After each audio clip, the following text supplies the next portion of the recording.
Hello everyone and welcome to another stream. How's everyone doing? This is weird with long hair. How's it going everyone? Welcome to a morning stream. You guys picked the dinosaur costume today. We're doing costume month. Y'all got the costume month goal, which is on the main page. So we are doing 30 days of costumes as chosen by the Discord. Thus the dinosaur thing. I gotta put this somewhere, I swear. The Sherlock Holmes pipe. Just satisfying.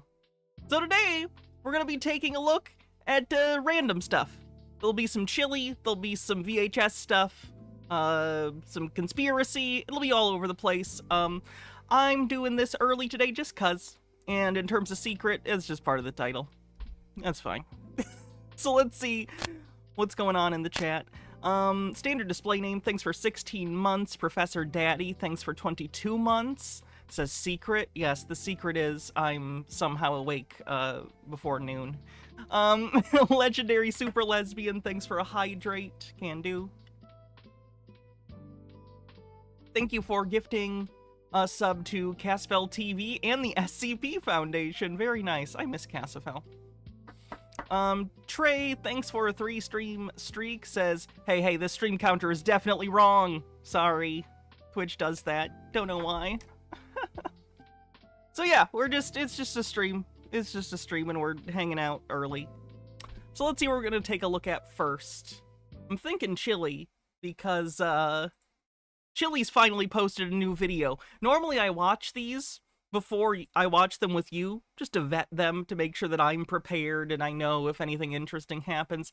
I did not for this one. This is a brand new chili video, and we're going in raw. I've never seen this. I don't know if it's any good. Hello, world. So it might be boring. I'm not very good at selling myself, huh? Anyway, let's take a listen. Oh, we're on a hype train, by the way. 0% to level 2. If you're on YouTube, by the way, do me a favor and like the stream. Thank you. May 10th, 2024. If you haven't been following my case, there's plenty of audio and video for you to catch up on.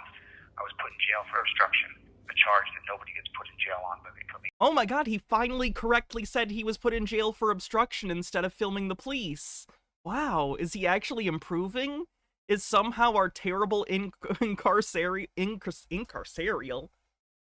Is our terrible jail system actually somehow getting him to change his mind? Me in jail for 6 months. Judge Zimmerman did this, and so now I'm dealing... You did this, Chili. You did this. ...with the onslaught of having to keep my business alive, keep my social media channels going, and keep my attitude and my head up as I'm inside of an absolute horrific system that was initially built and intended to punish black people for being black. Now, I wish that wasn't true, but the actual process of this dungeon, if you get into... Chili, we're well aware of a lot of the racist history of the prison systems and jails and police.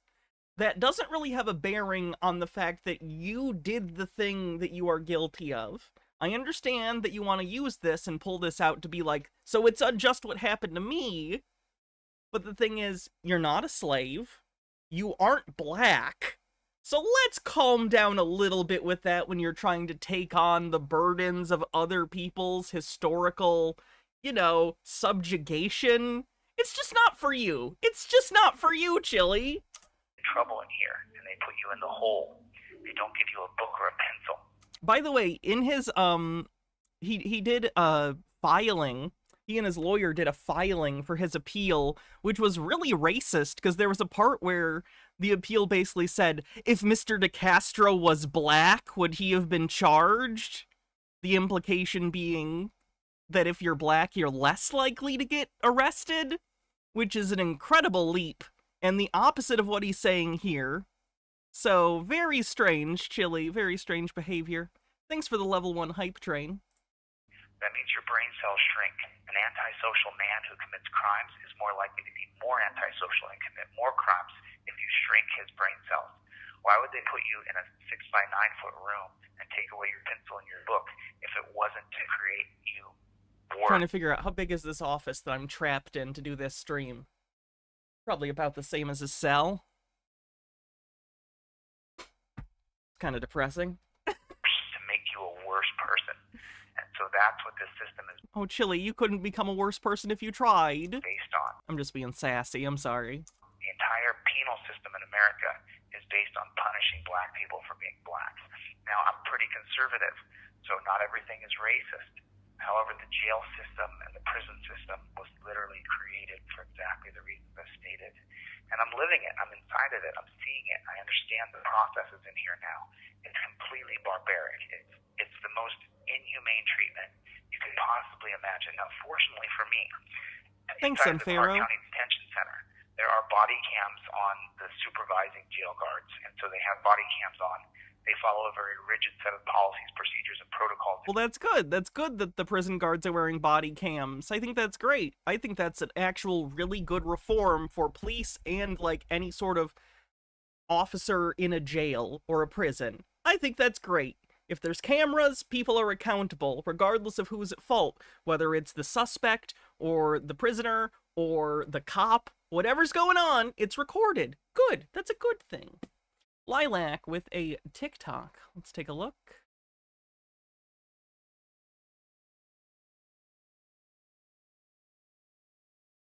What's the drama? Green. Give me the tea. What's the drama? Green Lantern is a flat earther. I know what you're thinking. Hasn't he been to space? Yeah, he's an idiot. Which Green Lantern? I don't know if I believe Hal Jordan would do that. Guy Gardner, though. So this is one of the best run dungeons in America. The cops have not, the guards in here have not beat on me, and they have not hurt me, and other than putting me in the hole, which I think was unjust, for live streaming a phone call. I live streamed a phone call. They literally came in with 12 men, put me in handcuffs, and took me down to this place, 6x9. Is he still on this? That was literally weeks ago. You weren't supposed to make third-party calls. You broke the rules. Sorry. It's fine. You learned your lesson. Move on. Room. So I don't think it was fair, and I will petition this place when I get out for putting me in that hole.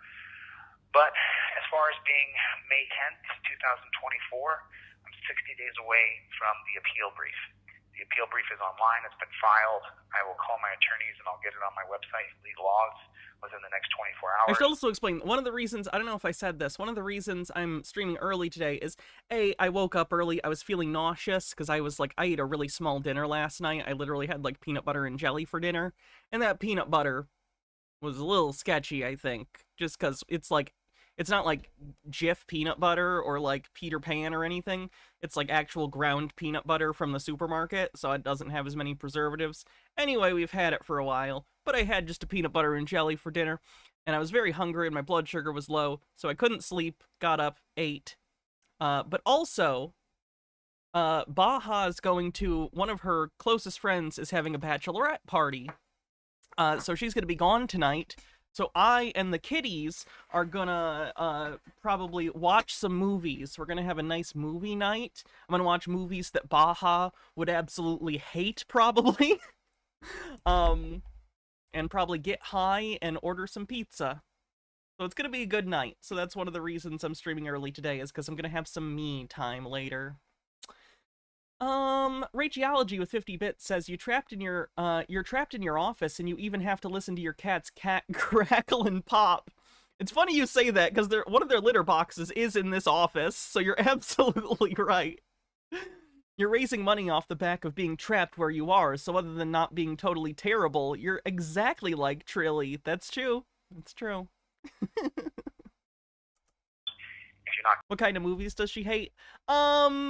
Certain things with more extreme themes, or like gross out kind of vaguely sexual scenes, like Reanimator. Reanimator is one of my favorite movies. I love Stuart Gordon. I think he's great. I think From Beyond's also excellent. But she hates Reanimator. So stuff like that. You know what I mean? For comparison, she loves like The Thing. The Thing she fucking loves. So it's not just gross. I think it's grossness tied to sexuality. So like there's a scene in Reanimator where there's a head that's like forcibly going to give cunnilingus to someone. So it's the mixture of the gore and sexuality that she doesn't like, which is fair. Everyone has different tastes. I find that stuff fun though, so I'll probably watch maybe something like that. Some sort of ridiculous movie. Keeping up with my case, you should read that appeal brief. It goes over 4 basic factors that I have a First Amendment right, Number two is that the statute is arbitrary and capricious. Yeah, I like gross body horror. Like, for instance, a fun movie for me to watch would be David Cronenberg's Crash. You know what I mean? And that's a movie about people who get turned on by being in car accidents. If you're familiar with Jay Bauman from Red Letter Media, the sexual pervert, we have similar taste in movies. Very vague and ambiguous. It could mean anything. Number three, judicial misconduct or judicial bias. I've been meaning to watch Unreversible, which I got a while back, and I heard is just completely fucked. So maybe that. And number four, ineffective counsel. Those are the 4 points that the appeal brief will cover. And so you can, I'm going to have it on deletelaws.com. Deletelaws.com with the deal. I'll have it up there in the next 24 hours. I have very limited time on the phone today, so I can't leave a long daily update. And The Fly's great. See, she likes The Fly. I know this one's been a little bit choppy because I've been dealing with a lot of things.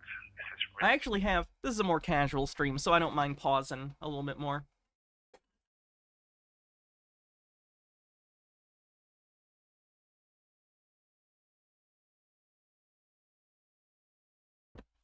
Shout Factory put out a pretty nice The Fly collection a while back, and this not only has the David Cronenberg Fly, but it has the original 1950s The Fly and Return of the Fly, which are really good. I would recommend the original The Fly with, why am I blanking on his name? Vincent Price. The second one, Return of the Fly, is more of a silly monster movie. I don't think I've even seen Curse of the Fly. But they did do The Fly, the Cronenberg one, which is excellent, and then The Fly 2, which I still haven't seen. So I don't know, that was a good box set. Yeah, the teeth scene is great. I think The Fly is probably Cronenberg's, like, out of his actual body horror movies, that's gotta be, like, the most accessible, The Fly, right? It's the one people are most familiar with from him. Oh, this is good, too. This is a documentary called The Spirit of 45. It's about, victory of labor in the...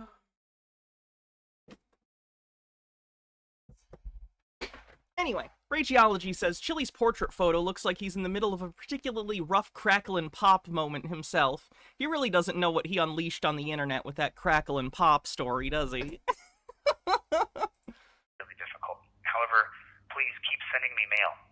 Keep sending me mail. Keep sending me letters. I really appreciate it. What about Asian, South Korean horror schlock? I'm not as familiar. I've only really seen big ones in terms of Asian horror. Like, I've seen Old Boy, I've seen, Audition, I've seen, like, Parasite from, you know, South Korea.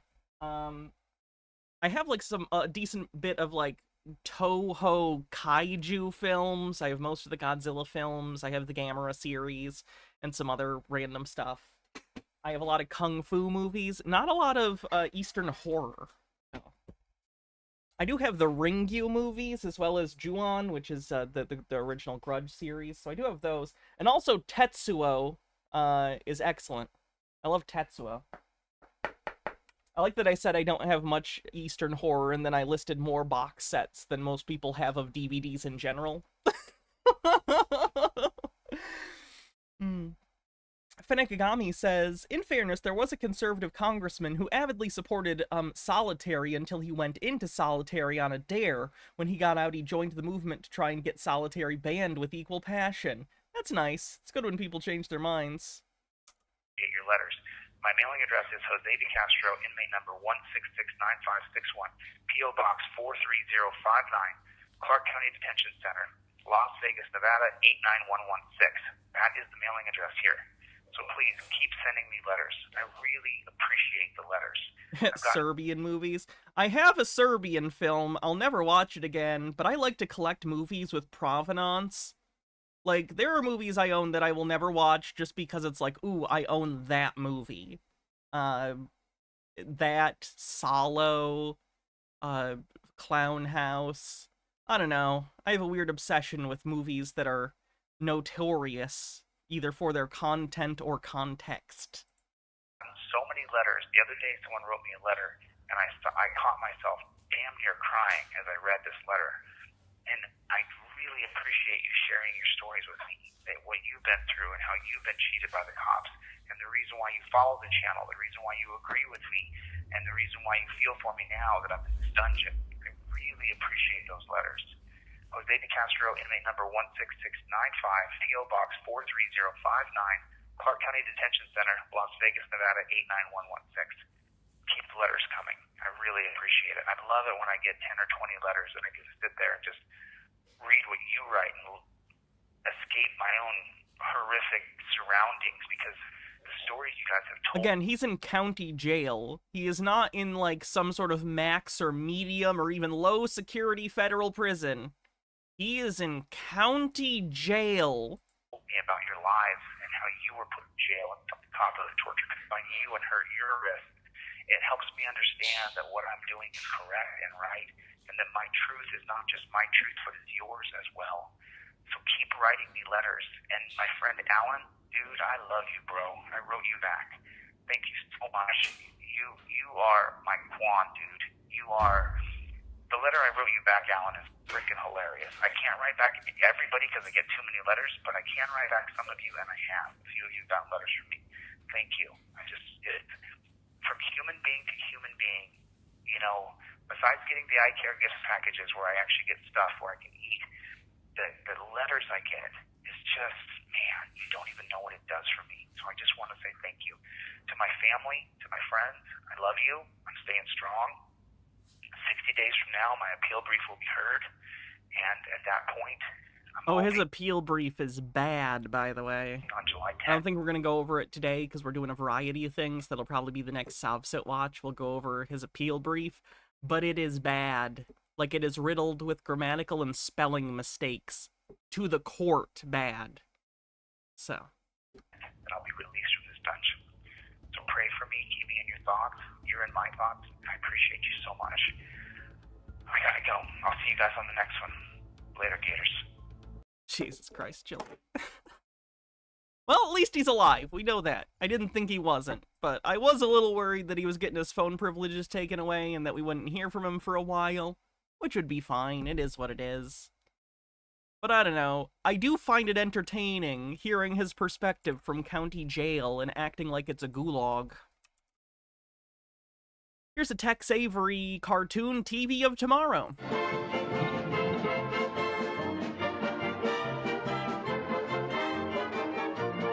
The home of tomorrow will be built around the television set. This advanced model automatically... This was the 40s, I believe, by the way. ...eliminates picture distortion Late from 40s passing or so. airplanes.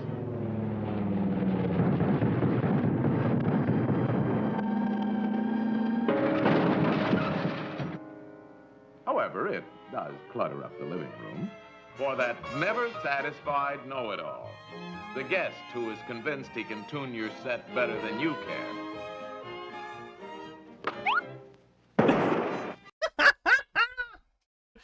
Okay, who's at fault if your TV shoots someone? Is that a you problem, or is that a manufacturer defect? Is Zenith on the hook for that, or... And just for you girls, the new You know, because women are the ones that do the laundry. watch while you wash model. This feels like some sort of contemporary joke I am too 21st century to get. Also, the contract console for that fourth bridge. And a set for Milady's bath with the new turnabout screen to avoid unnecessary embarrassment. Good morning. That's funny. A special set for Peeping Tom. Oh no! Oh god. I know it's a joke, but Jesus Christ. Oh. The thrifty Scotchman's model. Is that a joke about some specific Scottish stereotype I don't know? I guess I don't get flashlight in the face and he's Scottish. What's the joke? I'm sure it's racist or something, but I just don't understand specifically. Is it just supposed to be along the lines of like a Polish joke where it's like, haha, they're stupid? Like, I don't get it. I'm from the Midwest, so like Polish jokes are a thing that older people tell. They're very unfortunate. Rachology says, sticking with Chili for a second, what movie do you think he could be dropped into as a supporting character and not seem out of place? Who? He could be a Ken in Barbie. I don't know. But like after they get corrupted by patriarchy. Popular bachelor's model. Featuring a new That's look. Senator Corbyn, he's wishy-washy. Okay. Oh, and plunging necklines. Thrifty Scotsman? Let's see, there's a stereotype that Scots are very tight with their money. How is this translated to a flashlight? I don't know.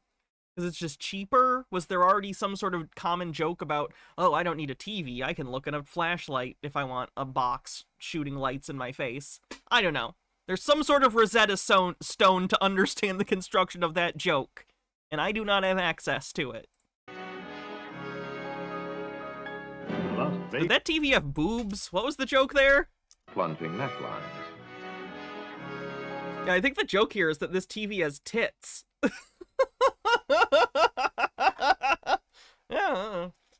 Good for that TV, honestly. Hormones are hard to get. Good for them. Las Vegas special for you 2-bit gamblers. Lets you That's what happened to me. I'm just the Hannah of the future. gamble on your channel.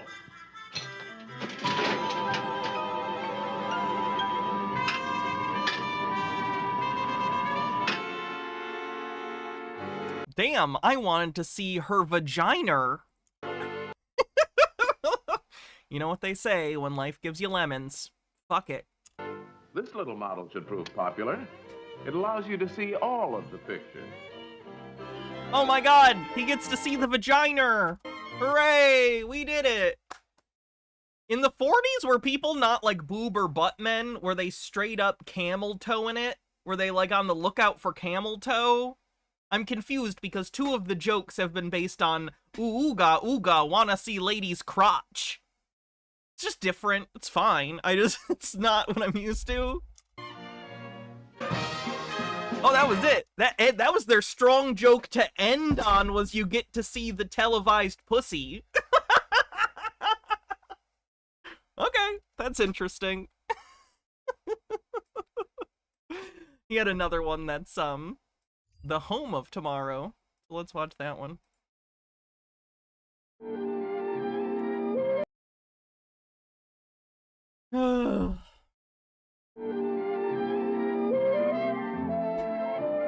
Ladies and gentlemen, believe it or not, this is your house of tomorrow. Completely prefabricated and ready to set up. And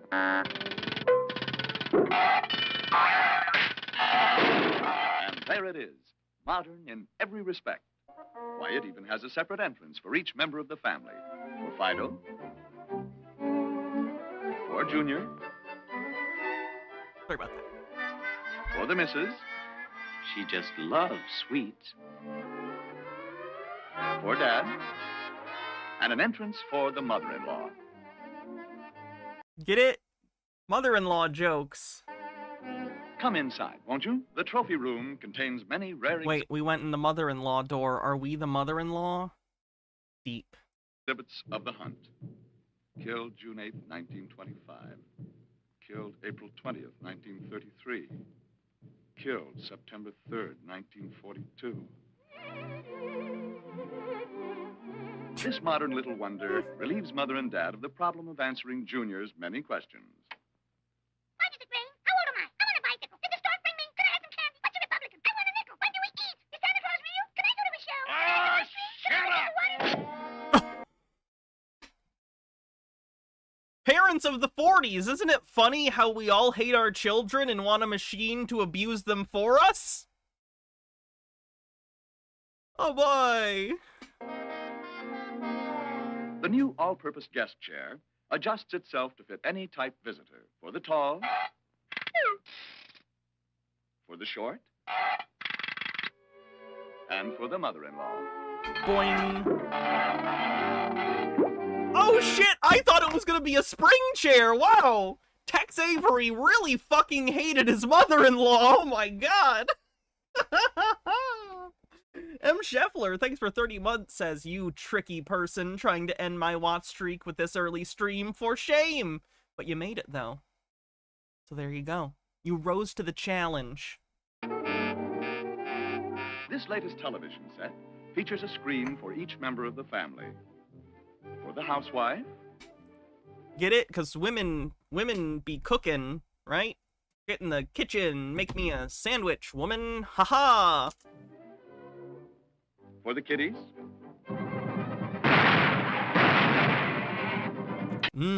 Pop culture celebrating our rich history. and for the tired businessman. Again! Tex Avery is the horniest! For those who don't know, Tex Avery's the guy who's famous for the wolf character, who there's the sexy lady and then his eyes pop out and it's like, ooga, ooga! He's literally the guy that invented the trope of the ooga, ooga eyes. This is such his personality. Like, it's funny, he's just horny on main. He's just Looney Tunes if it was horny on main. It's so ridiculous. Oh, I love him.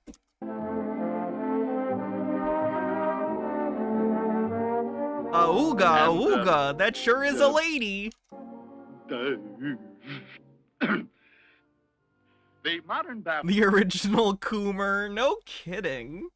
is equipped with individual medicine. That was like the most sexually charged image most of these people would see, like, in 5 years' time. Like, that was incredibly raunchy for them. Cabinets.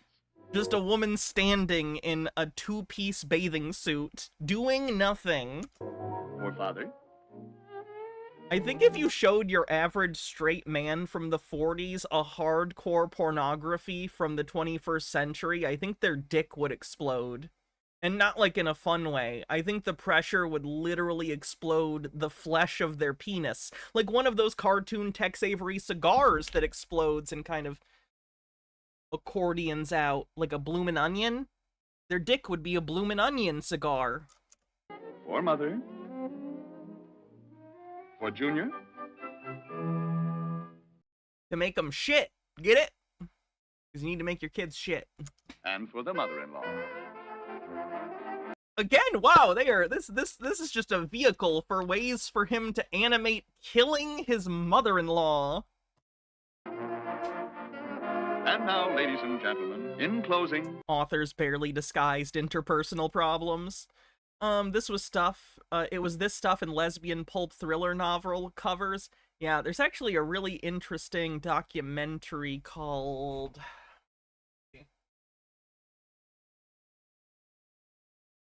Let me grab it real quick.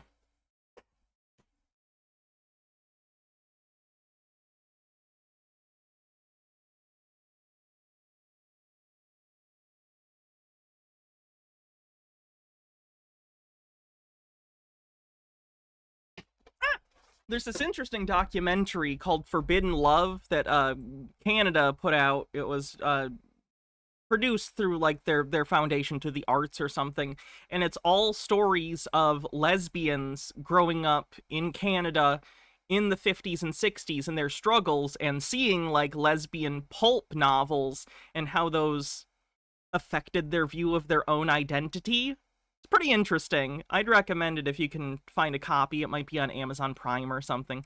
Again, it's called Forbidden Love. It's pretty good.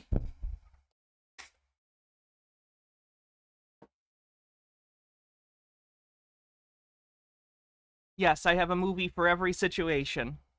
Every single one.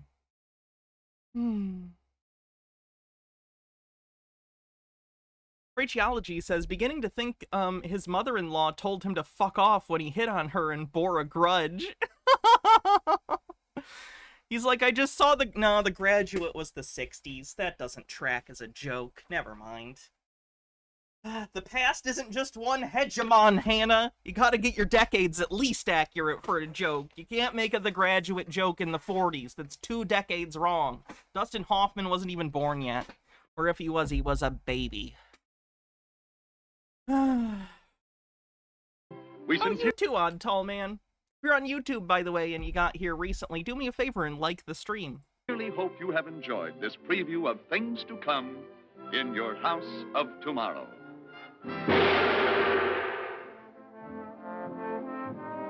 Due to the numerous requests from the tired businessmen in the audience, we're going to show the girl again, the management. See what I mean? Just horny! He's so horny!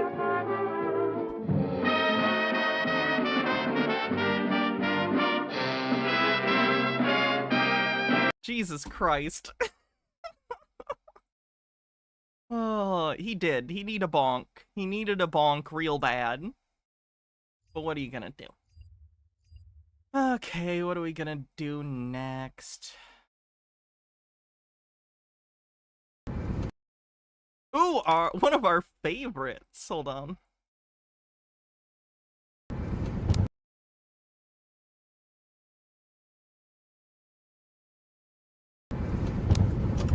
Good morning, good evening, good afternoon, wherever you may be. CC here, Chris, from New York, Westchester County.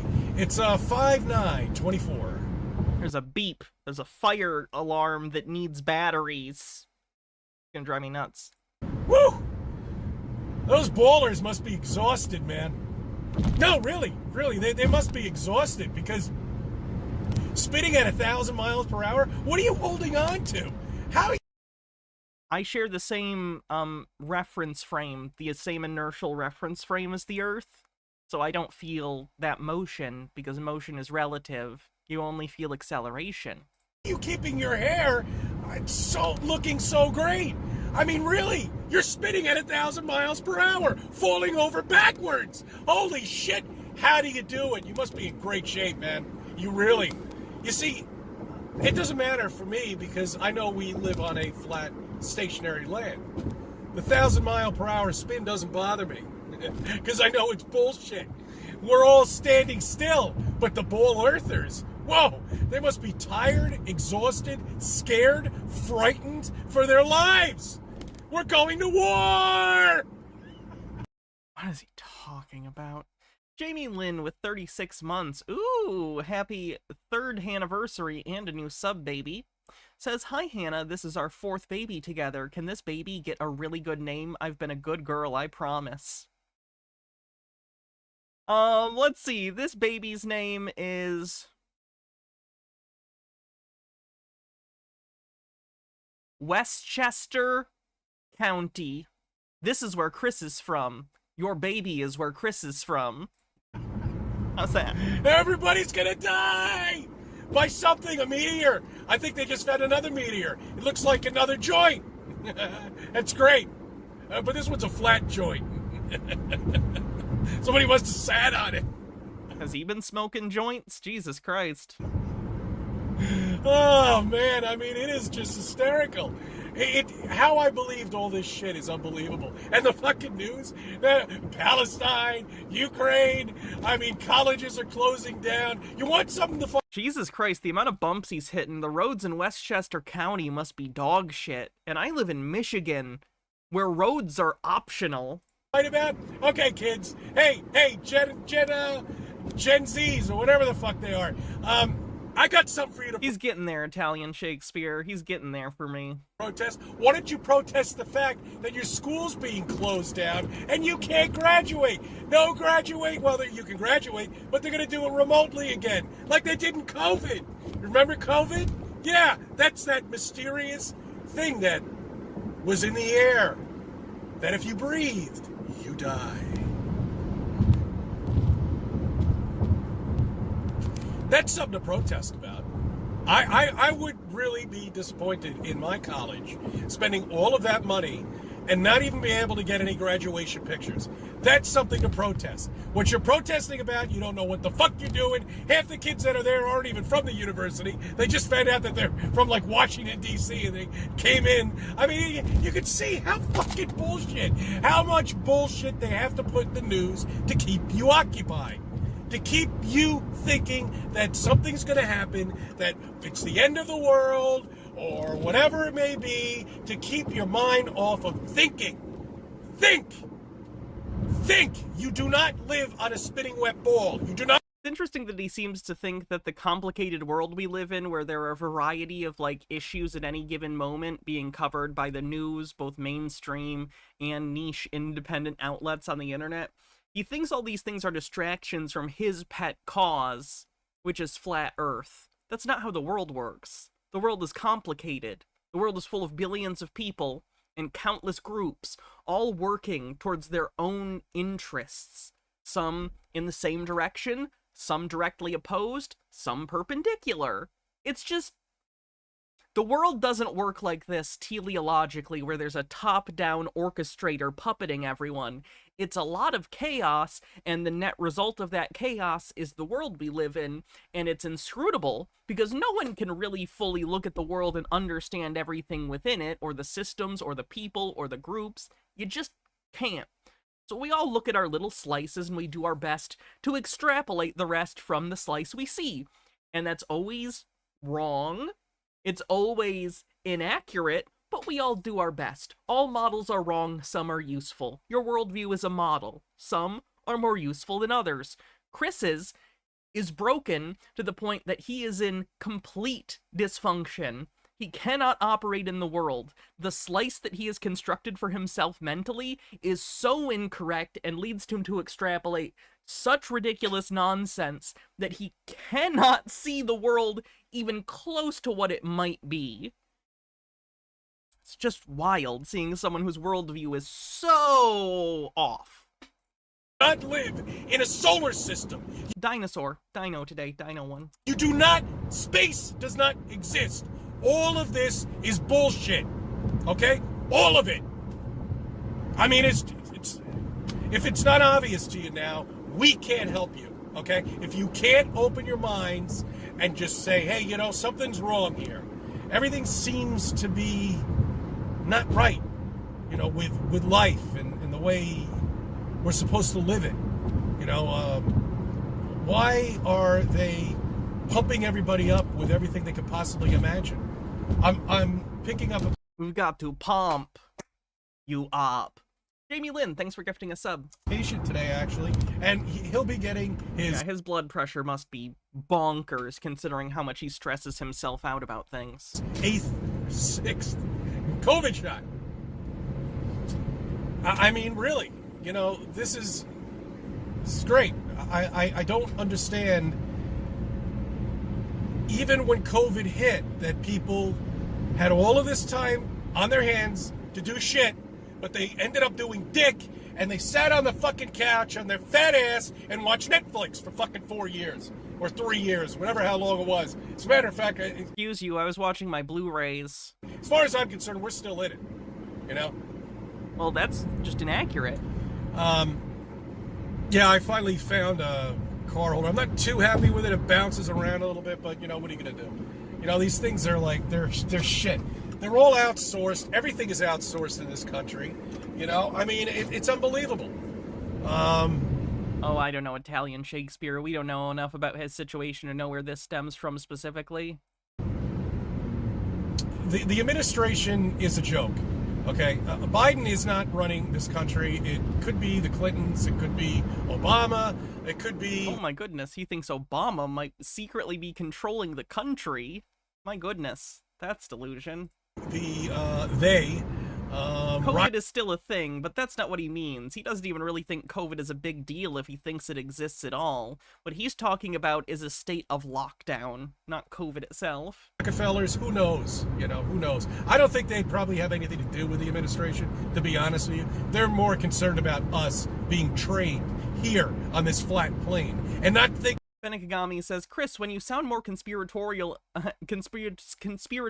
angry old man than J. Jonah Jameson, it's time to log off. For your Get me pictures of the flat earth! Fucking self. Neil deGrasse Tyson is a menace! Okay, that's what they're concerned about. They're concerned about billions of people, if there are actually billions of people on this flat plane, which I don't think they are, but that's a whole different video. That's what they're concerned of. A revolt. Finally, somebody's saying you are revolting. Have been lied to all of our lives. We finally figured out why there's been a globe in front of us all the way up until senior year in high school. I don't remember that many globes in school. Like, they existed, especially at a young age, but, like, not when I got older. There were maps. There were certainly maps in history and geography classes. But I don't know. I think your school maybe had more globes than mine. why there is a globe in every fucking And also, our globes were out of date. Ours still had East and West Germany on them. movie. Why I was in school in the 2000s. they talk about space on a daily basis now about bullshit. Black holes, fucking quasars, fucking meteors, fucking all of this Fucking quasars. shit. Learn your place, quasars. That is nonsense. Because that is there to reiterate fucking space. Conditioning. That's what they need. That's what they need you to be. Conditioned. And that's why all of this is in place. Thanks, radiology. It's just a matter of time. I mean, it's just a matter of time until people start waking up. You know, they're afraid to come out because they're going to get ridiculed and they're going to get all sorts of shit. But the time is now. Anyway. For some reason, that just brought up the ending of Bill and Ted's Bogus Journey. We've been to the future. We've been to the past. We've been all over the afterlife. And the best time to be, or the best place to be, is here. And the best time to be is now. Let's rock!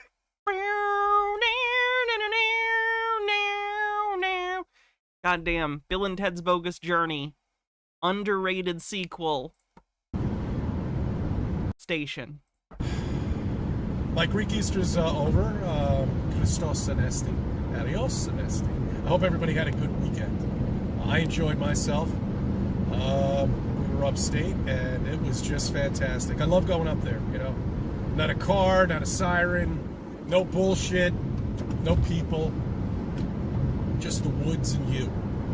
Plenty of thinking to do. Of course. Captain Squid says it's kind of fascinating that Chris's response to learning new things is "this makes me angry." Unfortunately, I think that's a response a lot of people have. It rained up there the whole weekend, so change is scary to people. As you get older, try and be wary of fears you feel when you see new things that are scary to you, and try and consider, is this thing actually bad objectively, or am I just not used to this new thing? Because it seems to fuck up a lot of people. A bust on like the majority of people as they get older. Scary. Taking any pictures up there or videos or anything like that. And again, we're going to get some more rain this weekend, and just like every fucking weekend for the last month, it gets cloudy on Friday night and it continues until Sunday. So I can't take any pictures of these ridiculous lights up in the sky to show you that they're not fucking stars.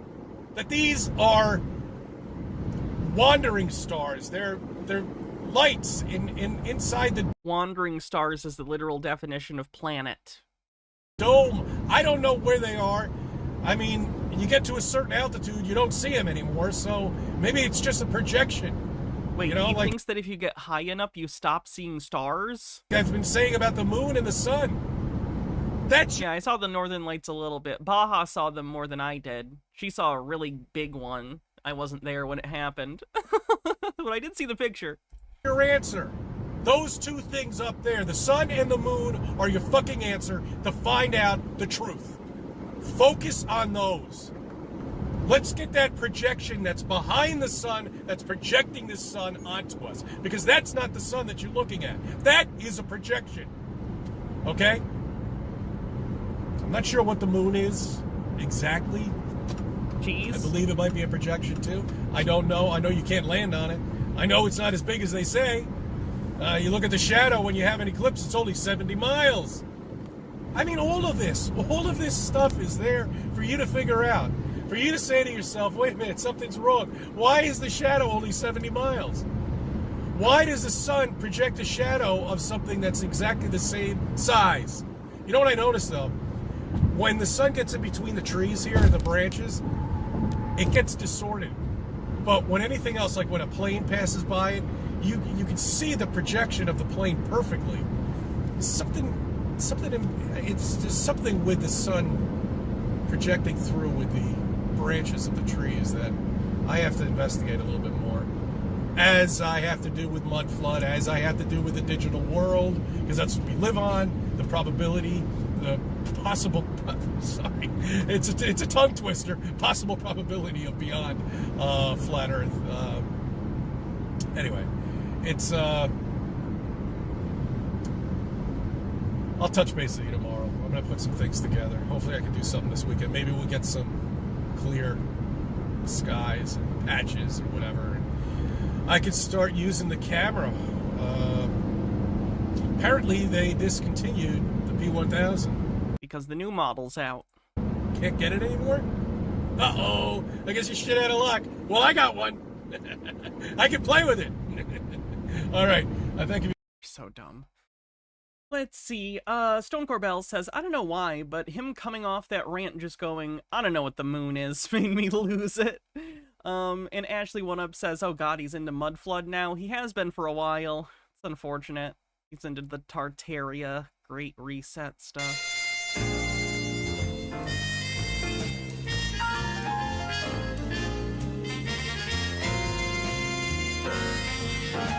What in the world is this? Golden Nugget PlayStation. Oh, this is a game that Adam West was in? A casino game? Oh boy. What if I don't want Batman to deal my blackjack?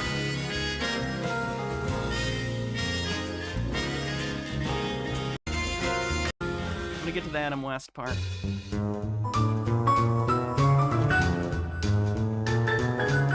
Damn. Is this casino in the New California Republic? What the fuck? Oh, that goes graphics. Look at that limo. Not exactly a land speeder, is it?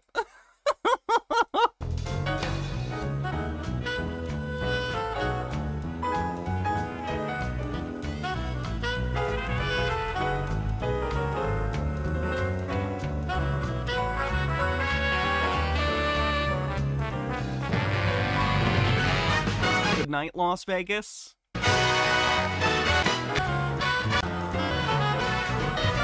We will now... Gotta love some good FMV. Ladies and gentlemen, we will now take a brief intermission.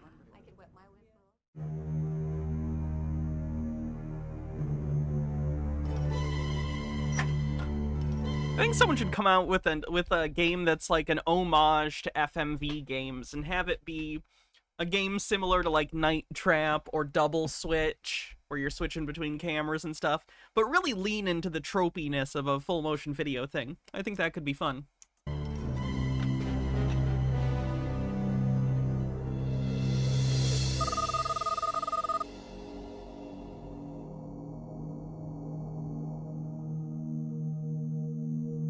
For want of a nail, the kingdom was lost.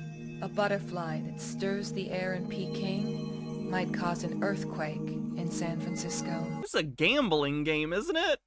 To an observer, there's no connection, only chaos. Chaos is the science of everything we see. The formation of a cloud, the clustering of stars. Mountains aren't cones, clouds aren't spheres. The world is made of zigs and zags, random, erratic. Storyline too? Interesting. Yet deep inside the chaos lurks an even eerier order, and the key to this world exists now. The Chaos Chip. With the proper interface, this new microprocessor will compute outcomes using data compiled sheerly from nature's mood scans. Whether... Oh my god, is it, what do the QAnon people think? A looking glass. It's looking glass technology! Patterns. Life expectancy. The roll of a die. The turn of a card. They're gonna use the looking glass technology to cheat at poker? What happened? Well, at best guess, I'd say this computer your company makes as a bit of a bad motivator. How'd the part you heard sound? No big words, but they'll fund you. I'm sure they will after the card tricks. The expo's tomorrow. It's not like I have time to predict the presidential election. Maybe try walking on hot coals. That was last year. Hey, somebody's at the door, sweetie. Can I see in a few? Yeah, I do. The bad motivator was from, I haven't spoken to Steven in 6 years. Uncle Owen, this droid has a idea bad he was gonna be here motivator. at the same time. You know, if that's him... Then you two will have lots to talk about. out at your little poker rondelle tomorrow, won't you? It's an invitational, first off. Chaos indeed. Brilliant What is performances all around so far.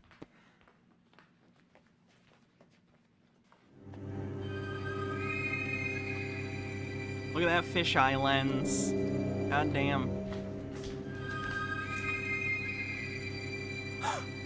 Dr. Harkness, I presume. Not for broadcast as a current FMV game like you describe. Everyone should play it. It's a wild game. Oh, nice. Part of me was kind of hoping that someone would be like, that game already exists, and here's what it is.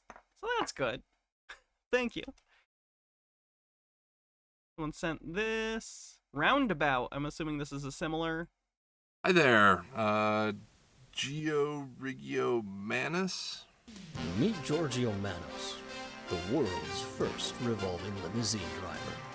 See, there's only one way this chauffeur drives. And it's with a twist. Giorgio never stopped revolving. As a kid, Giorgio learned to move with the spin, instead of fighting it. Wow, kid. Have you ever thought of going pro? People, small obstacles, nothing could stop Giorgio from twisting and turning. Giorgio and Disco Sylvan are gonna go far. Home run! See, that's how you do it. Little did Giorgio know that a curveball was about to land in the back seat. You're real special. Call me soon, okay? Oh, when I take over the world as the best revolving limousine driver, I will crush your precious limousine last. You've got this, baby. Teach this Eiffel turkey a lesson.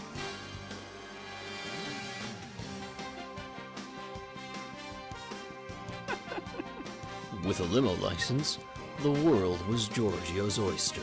Passengers everywhere would experience a true revolution in Oh, this isn't even transportation. close to Crazy Taxi. Crazy Taxi is quite different at what gameplay cost? than that. Oh, looks cute. No shock or quick The movements Golden made. Nugget is a real casino, and it's in this is its tie-in game. Oh, I wonder if it brought him even a single person to come in that wouldn't have without it. Just the chip. Now. Oh, I guess I don't know the story of Crazy Taxi. I've Chip? only ever played the arcade version. The Chaos one. The one you designed, its location. Who are you? Call me Scirocco, but quietly. We don't want to Scirocco? wake the neighbors. Get Can I it? call you literally anything else? Why should I? Let me count the ways. All these music stings.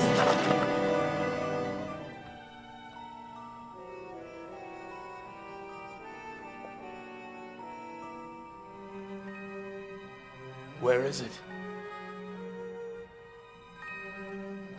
You can call me Mr. Cipher or Lou. Solid ref. I understood that reference. Again, I wish Bubbles came out of this. I'd be the classiest bitch on Twitch.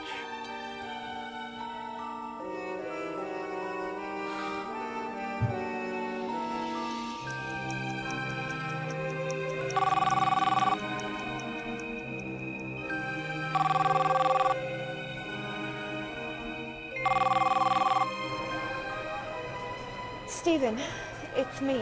Look. Don't Those say golden payphones. Classy. anything. I know that it's been forever and we didn't part on the greatest of terms, but I need your help. I'm in a real mess. I'm here, too, at the Golden Nugget. I hope your poker skills are intact. Just listen, I don't have much time.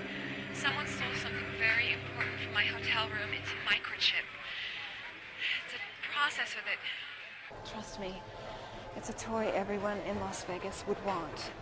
They left something behind in my hotel. Why did you bring your magical chip that lets you predict the future to the city where people could make the most money by stealing it? Seems like a bad idea.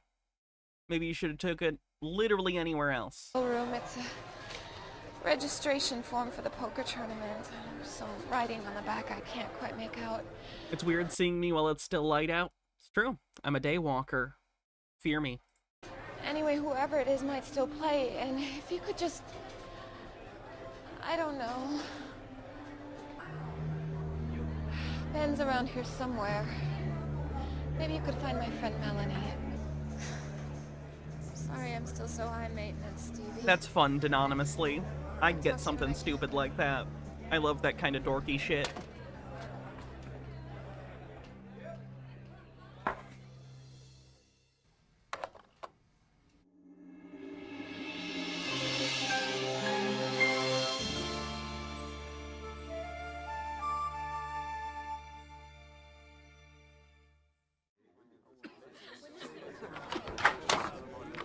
Welcome, Mr. Killsberg. Glad you could make it.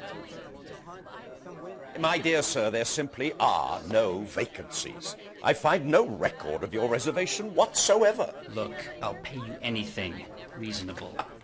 Come on. What do you say? Look, may as well let the white shirt in. Duchelle's late anyway. Give him Henry's spot. Too late. It's already mine. If I may be of assistance. I can't fucking believe it. It's Batman.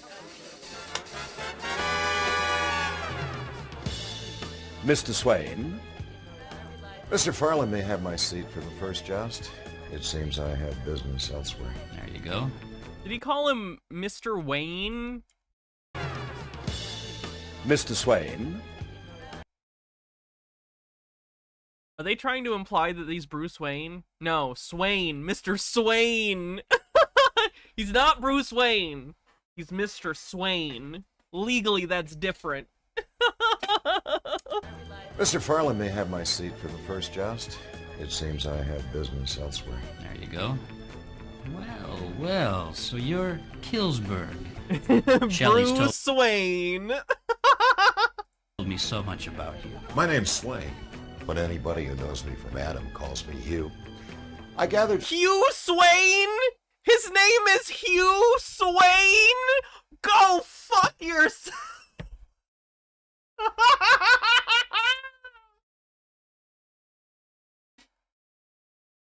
From your body language that you're a left-handed card Yes, the knows him from Adam joke is also pretty good.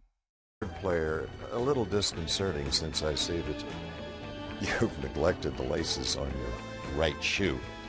A stress level that could only be related to the jitters before a high-stakes game of chance.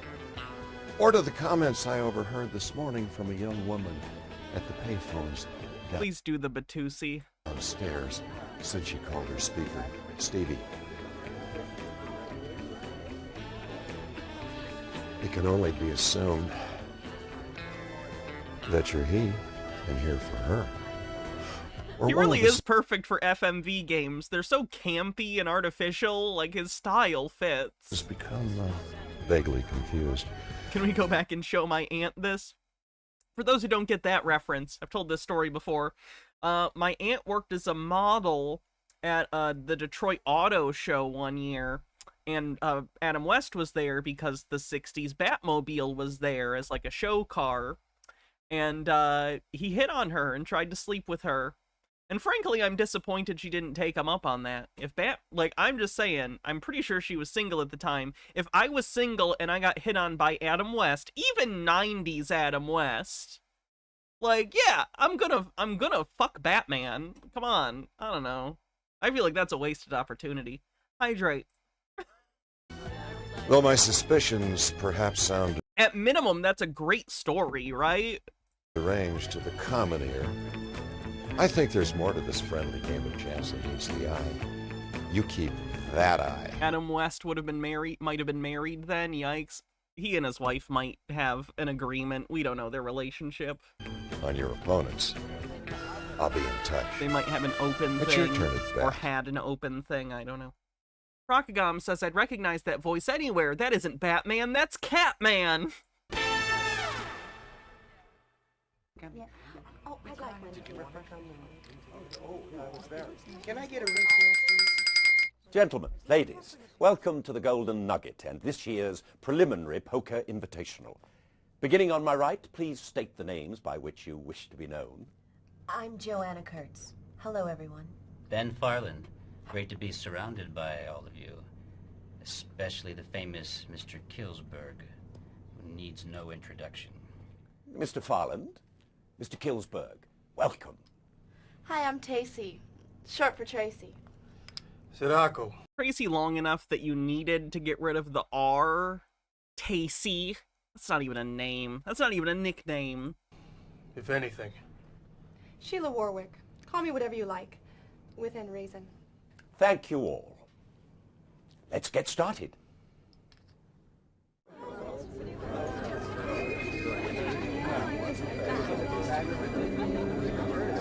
Oh, hell yeah, is that Zatanna? That's actually a really good, like, almost Zatanna-looking costume. That's nice. There's good hair for the outfit, too. Excuse me. It would seem the waters run deeper than I feared. Perhaps I should elaborate in our last conversation. No doubt you found it puzzling. You see, I was unwinding at the tables earlier today. As always, when in a large room filled with a symphony of hundreds of people engaged in hypnotic entertainment, I found myself lip-reading. Hypnotic entertainment. Immediately, I recognized the renowned chaos theorist from today's front page. Oh, shit. It's time to take my meds. I'm half an hour late. Yet, though racked with guilt for my invasion of her privacy, I soon noticed I wasn't the only one paying attention to a beautiful celebrity on the verge of collapse.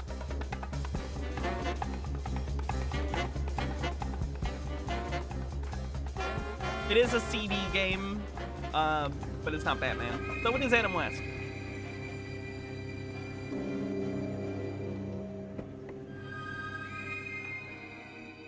Until that moment, my main reason for visiting the Golden Nugget had been the hope of winning enough to... I don't normally stream this early. These I have to put under my tongue and hold there, so I am going to be talking weird for the next 10 or 20 minutes. Please don't make fun of me. I have to take my estrogen. It's more important to me than almost anything in my life.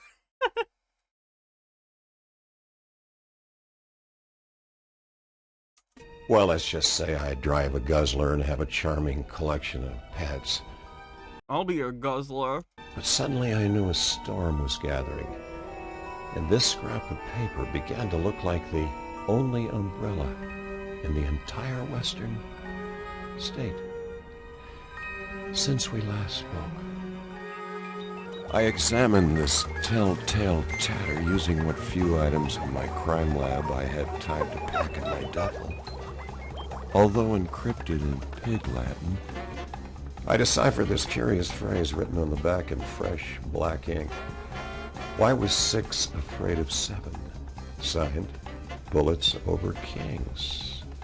I'll run this through. What kind of estrogen do I take? Estradiol. The computer, you keep an eye out here. The fiend who taunts us with these dastardly rib ticklers may very well be one of your conniving companions in this card camouflaging contest.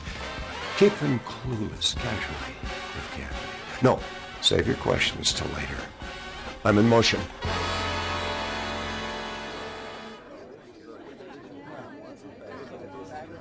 Can we get you anything, Mr. Killsberg? Wasn't Mr. Swain with you a moment ago?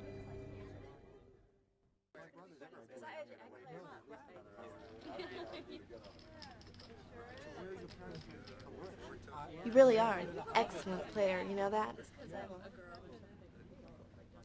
I guess you recognize me.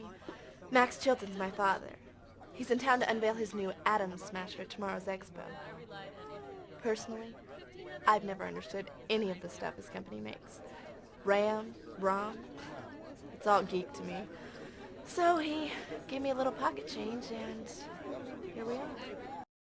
Joke's on you, Phoenix. You're here anyway.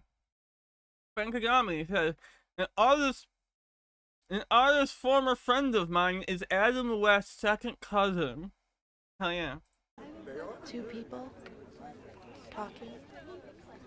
Save my spot. Again, I sound really stupid when I use it in my mouth. 2 L's B-O-U-R-G. Am I right? I'm Joanna.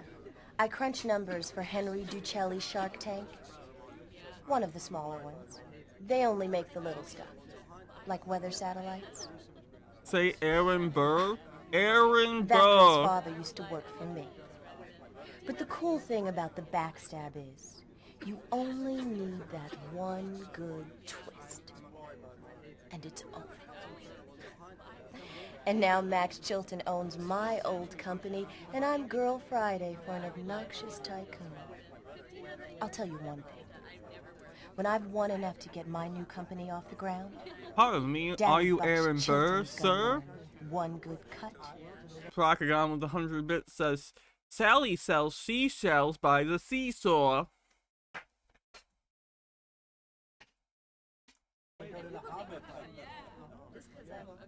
Deserves enough. Is that worth the dollar you paid?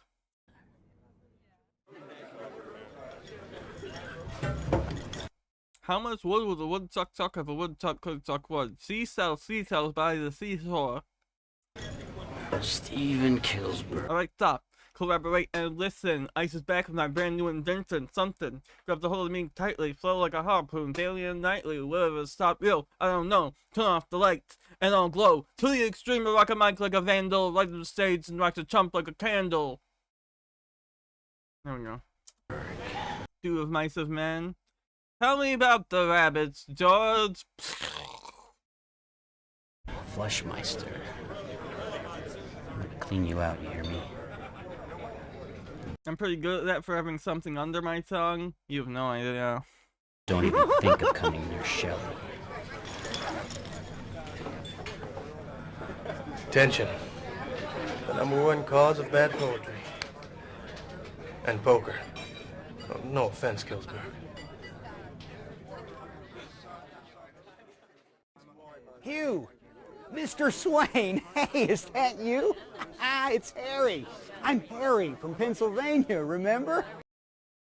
I just flew in and I am ready to play. I'm not tired or anything. I'm the Superman of poker, man. Harry, they brought the fudge back. The walnuts are all taken out now. Hear about the missing microchip, Swain? The one that can predict random events? Someone stole it. And it happened here, last night. I figured someone who knows Dr. Harkness. They'd be able to manufacture an excuse for being in the room if they were caught. And what are your thoughts on that, Mr. Swain? Or Kilsberg, isn't it? Mr. Kilsberg and I were just agreeing that this whole affair seems rather peculiar. Now, if you'll excuse me. You're not joining us for the tourney? Regretfully, no. Keep your ears open and your mouth shut. I'll stay in touch depending on my state of peril.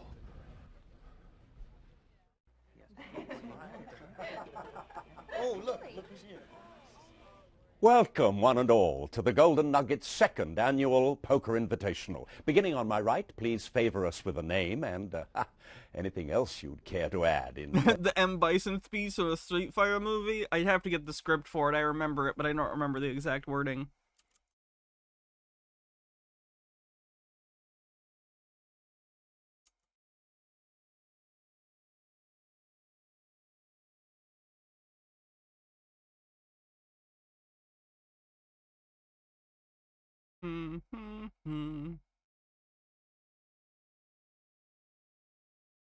Where is it? It's the Tuesday line. You'd think it'd be on WikiQuote.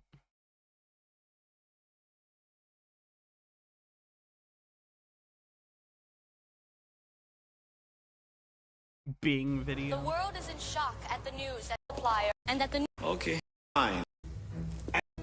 Nation in the world. In humble. I know it's the part where he's like, for me, it was a Tuesday. 10 words or less? Just Sheila. I'll conserve my 10 words for the break if you don't Thanks mind. for the link, Italian. I'm Harry, from Pennsylvania. I cannot abide these delays. I am Henri de Shelley. I am weary for my flight. I insist we start at once. Monsieur de Shelley. Mr. Kilsberg, we're glad you're both here. I'm Joanna Kurt. I'm gonna skip to the end and see what happens. I want to see who the culprit is. Jump him. Yet secrecy is no longer a concern. There's a scene where he's interrogating Chun-Li. Let's see. M. Bison speech Chun. Li.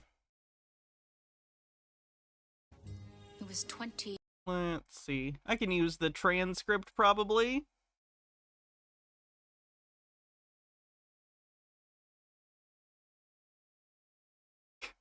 I don't remember any of it. You don't remember?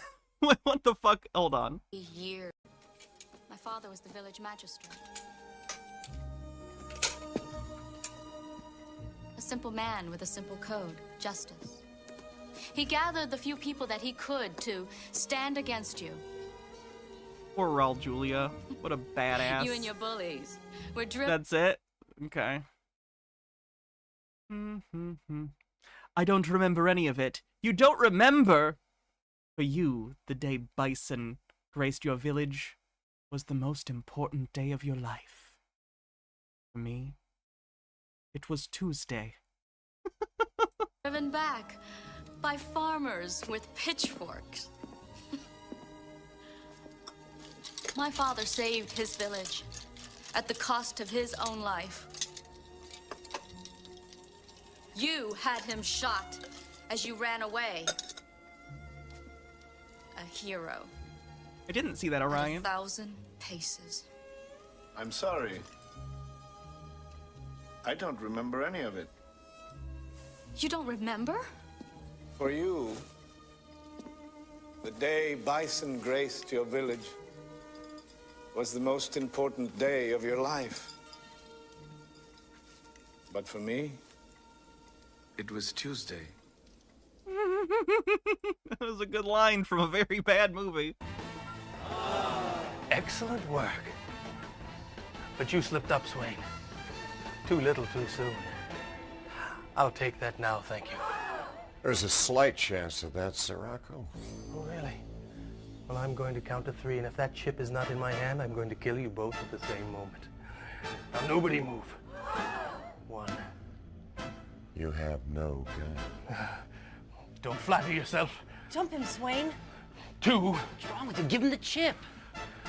Why is it that you evildoers always count so slowly? 3.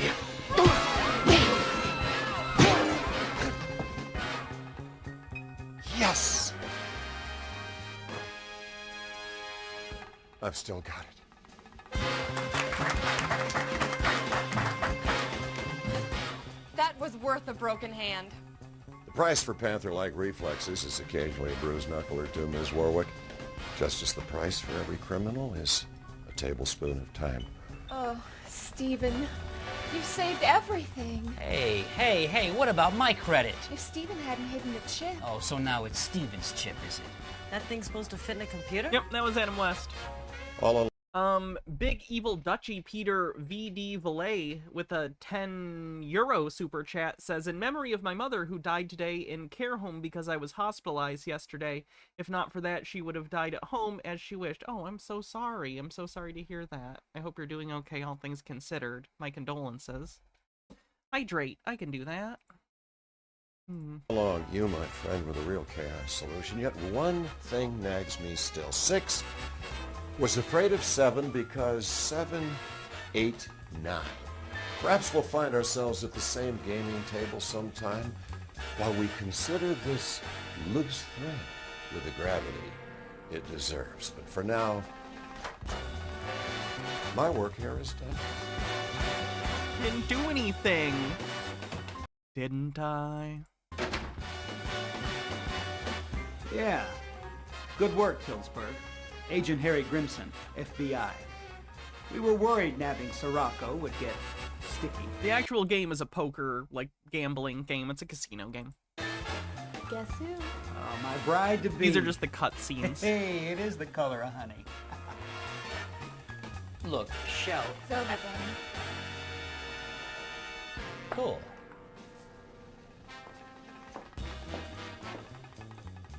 Concierge. Thank you, Stephen. Thank you.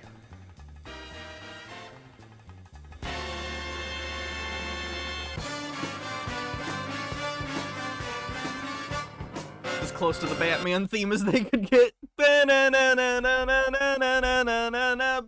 No.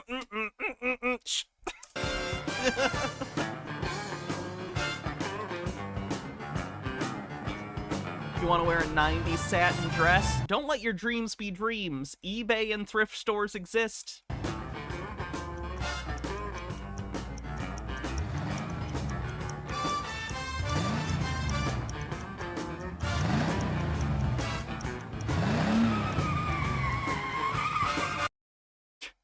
Lovely. Absolutely lovely. Let's see, what is next?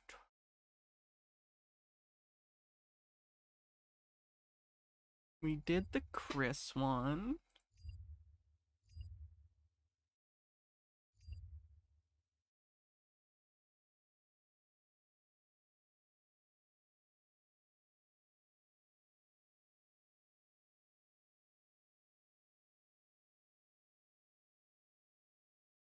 This looks weird and kind of creepy, so let's check this out. Did we already watch this? We might have. Kid Safe the Video is produced in cooperation with the American Academy. Oh yeah, shit, what was the one you shared? Let me grab that real quick. Yeah, this is from an unfinished FMV game.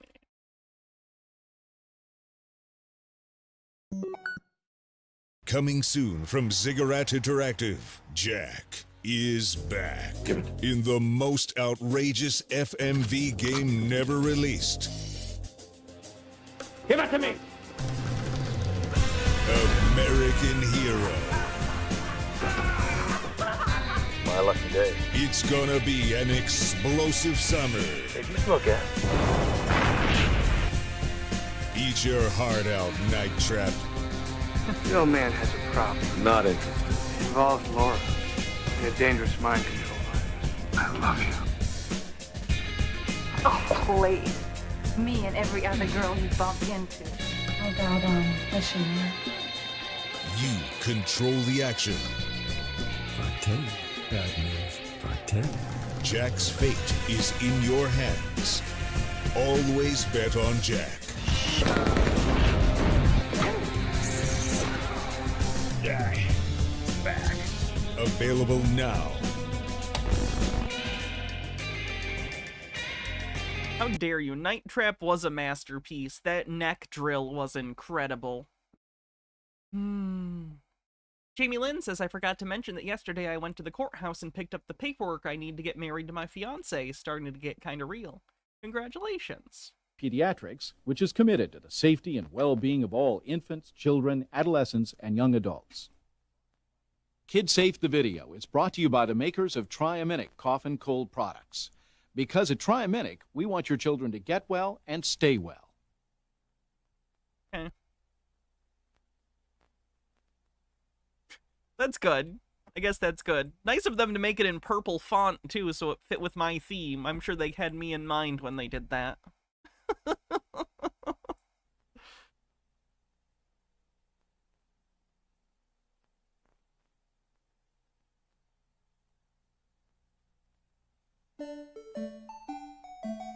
Oh, that soundtrack is perfect. No notes.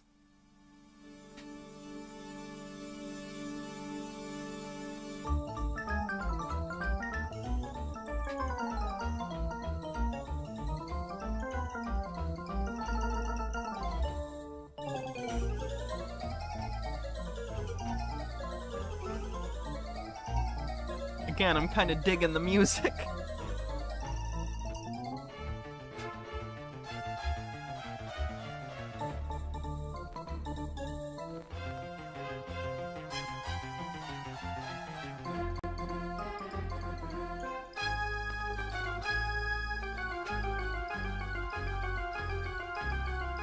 Okay, now I get to the thing. Oh my god.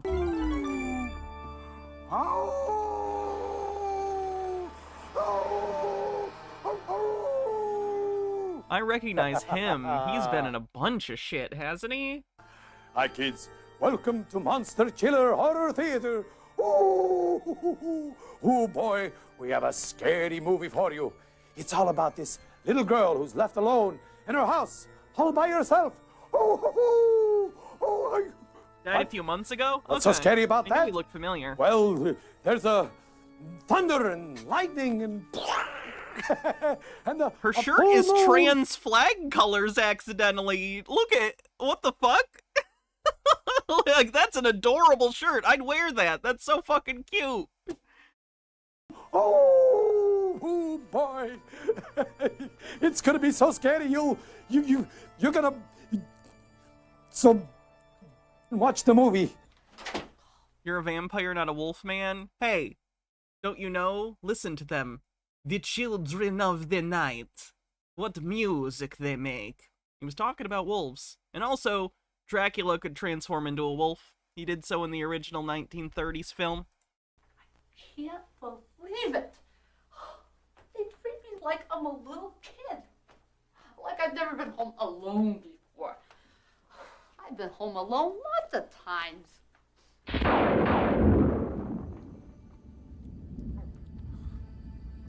Wait, it was Stuart Gordon? Never at night. That's nuts. I love Reanimator. Wonder what's on TV? And From Beyond. Look, Larry, it's a full moon. Listen. You better leave me now. Leave me at once. I can't. I love you. Don't you understand? I'm not myself anymore. I'm changed. I assume she's supposed to be playing a child, but this just comes off as someone who's into little stuff, if you're familiar with that. Which is fine. Not my thing. I'm into different weird shit. Near Yosemite. Bears were sighted in the vicinity.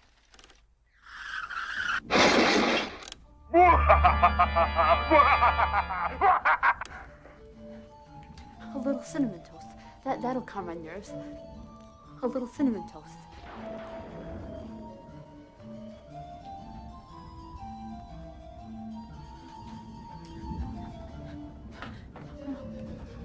There's nothing like a nice piece of cinnamon toast to calm your nerves. That's a nice... Apparently I need to watch Black Christmas again. For some reason her face isn't Yummy. triggering anything. How about some cinnamon? That would be good. Cinnamon. SCTV roles and actors? Oh! Parents always drink this to calm their nerves. I mean, who's gonna know? Party time. Oh! Yeah! Oh! Oh!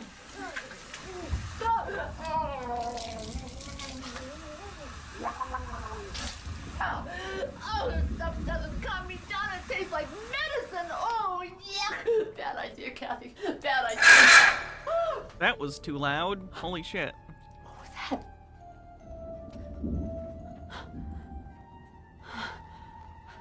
Must have just been my imagination. Oh, I hope I'm not drunk or something. If I was then, I'm not now.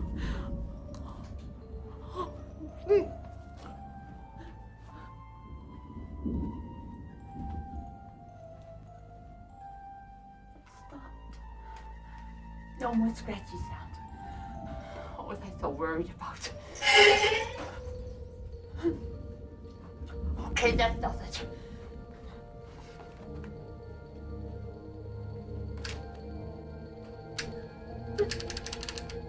Oh, I knew I should have changed that this morning. If you don't want to have a bunch of creepy dolls, don't buy a bunch of creepy dolls. It's a basic rule. That was a Felix the Cat. That's not creepy.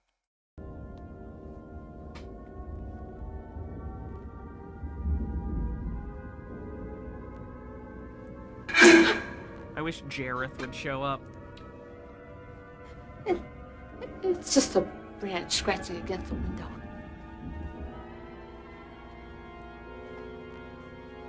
It's just a branch scratching against the window.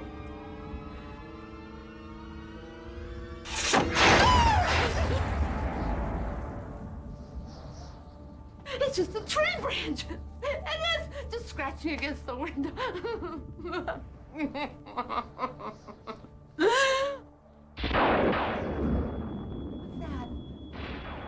Sounds like a smoke detector. Smoke detector? fire! A fire!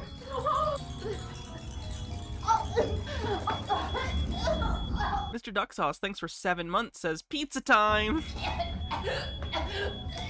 It's not so bad down here.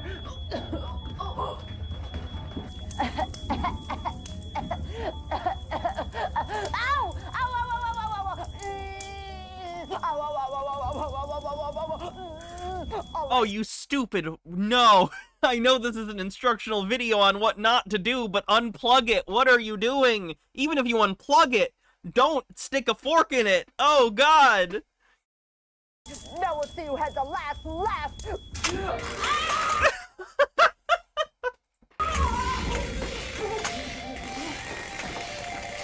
When pizza's on a bagel, you can eat pizza anytime. In my brain forever. Bad idea, Captain. Bad idea.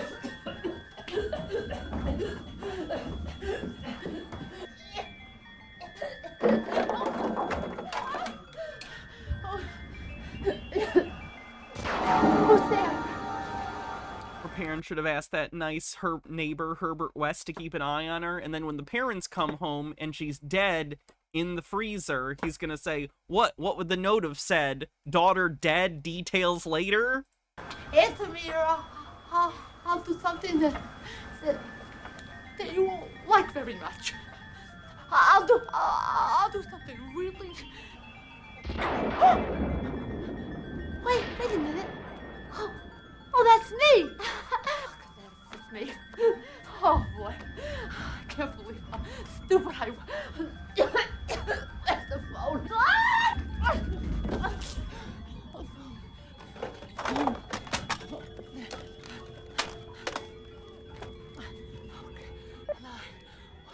One. 911. Help! There's a real emergency over here! Send help fast! Okay, great. Oh! I have no idea. I hate Twitch times too. Not something I'm doing. Burn. I'll put some butter on it. But butter's good for burns. Okay. Oh. Oh. Oh.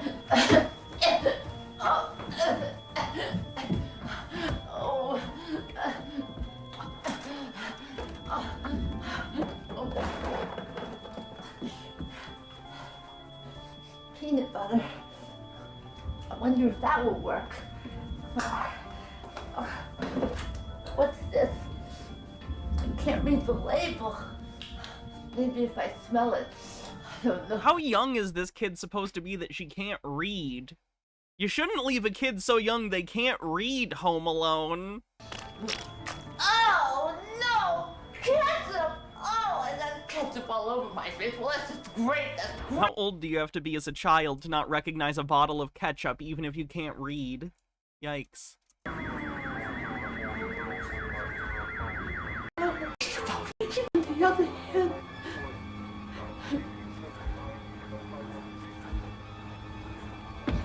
It's supposed to be a kid. It's an adult playing a child.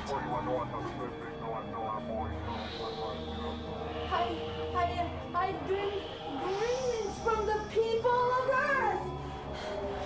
Live long and prosper.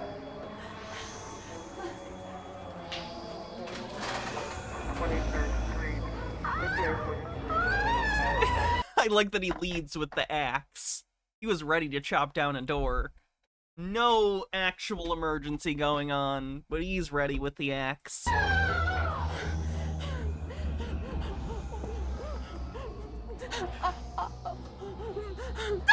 Whoa, it's all right. I'm a police officer. I'm being chased by a man from... I know, that's why I screamed. You're bleeding. And he's carrying an axe. A laser axe it must have been. I am? Where? Head injury, Ernie. Here. Now to put direct pressure on the wound to stop the bleeding. Oh, no. Come here. Come on, lie down. No, I'm bleeding. Lie down. There you go. Oh, I'm bleeding. Wait a second. What? Ketchup? Oh. You put ketchup on your head? I couldn't find the butter. Well, you see, I burned myself, and my mother always said No, that's just an old wives' tale. My mother isn't that old. No, I meant that it's not a good idea to use butter or any other creams on burns. Cold water is the best, and no bandages or dressing. Now, what's all this about a man from Mars? He's in there. What's he look like? Well, he's wearing a space helmet, and he's carrying a big laser axe. Laser axe, huh? Well, maybe I should go give it a little look-see. Tina, you stay here with the kid. Charles Band, new movie idea, Laser Axe. Here you go, being the You've hero. made worse movies. Again, this is just the sort of thing I was talking about. Can we talk about that later? Okay, man from Mars, or whoever you are, come out with your hands in the air. And he shoots the firefighter. That is if you have any hands.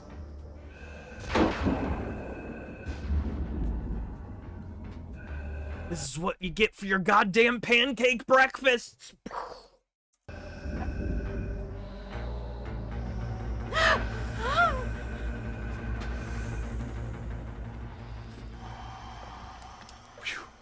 Oh my god! It's him! He's in a bunch of stuff. He's in Mannequin and Mannequin 2. He's in a bunch of stuff. Marty! Well, small world, isn't it? You know each other? Oh, yeah. So, what are you doing here, Ernie? Well, they weren't sure what kind of emergency it was, so they sent for everyone, and the kid hung up without giving us an address. Well, it's a good thing the computers were able to trace it here. Well, you're not mad, are you? Oh, no, we never mind coming unless somebody's calling just for the fun of it. But remember, always stay on the line and wait for the operator to ask the questions. And then don't hang up until the operator says that you can. Well, I guess we better have a look at that kitchen fire, huh? Fire? Holy smoke! Where are her fucking parents? This is negligence. Your parents are very smart to have smoke alarms in the kitchen, but they should have some in the bedrooms, too. There are. Good. Now, do you know where the fire extinguisher is located? We don't have one of those, but that's okay, because you can just throw water on a fire. Not a grease fire, it'll just spread it. Oh, I guess we better get one then. An extinguisher, I mean, not a grease fire. That's right. But the most important thing to remember is leave the house. Get out safely and fast. The cop is Stay up. Duffy, the Get nuke help. addicted corrupt cop from RoboCop 2. Is he the one that gets turned into RoboCop 2?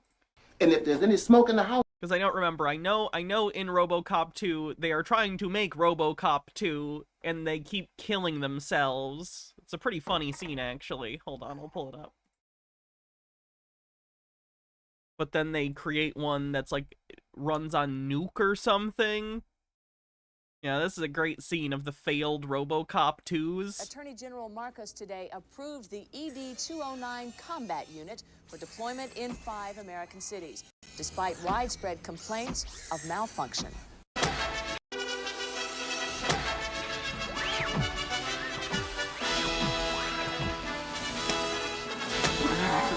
are under arrest. Stop or I'll shoot.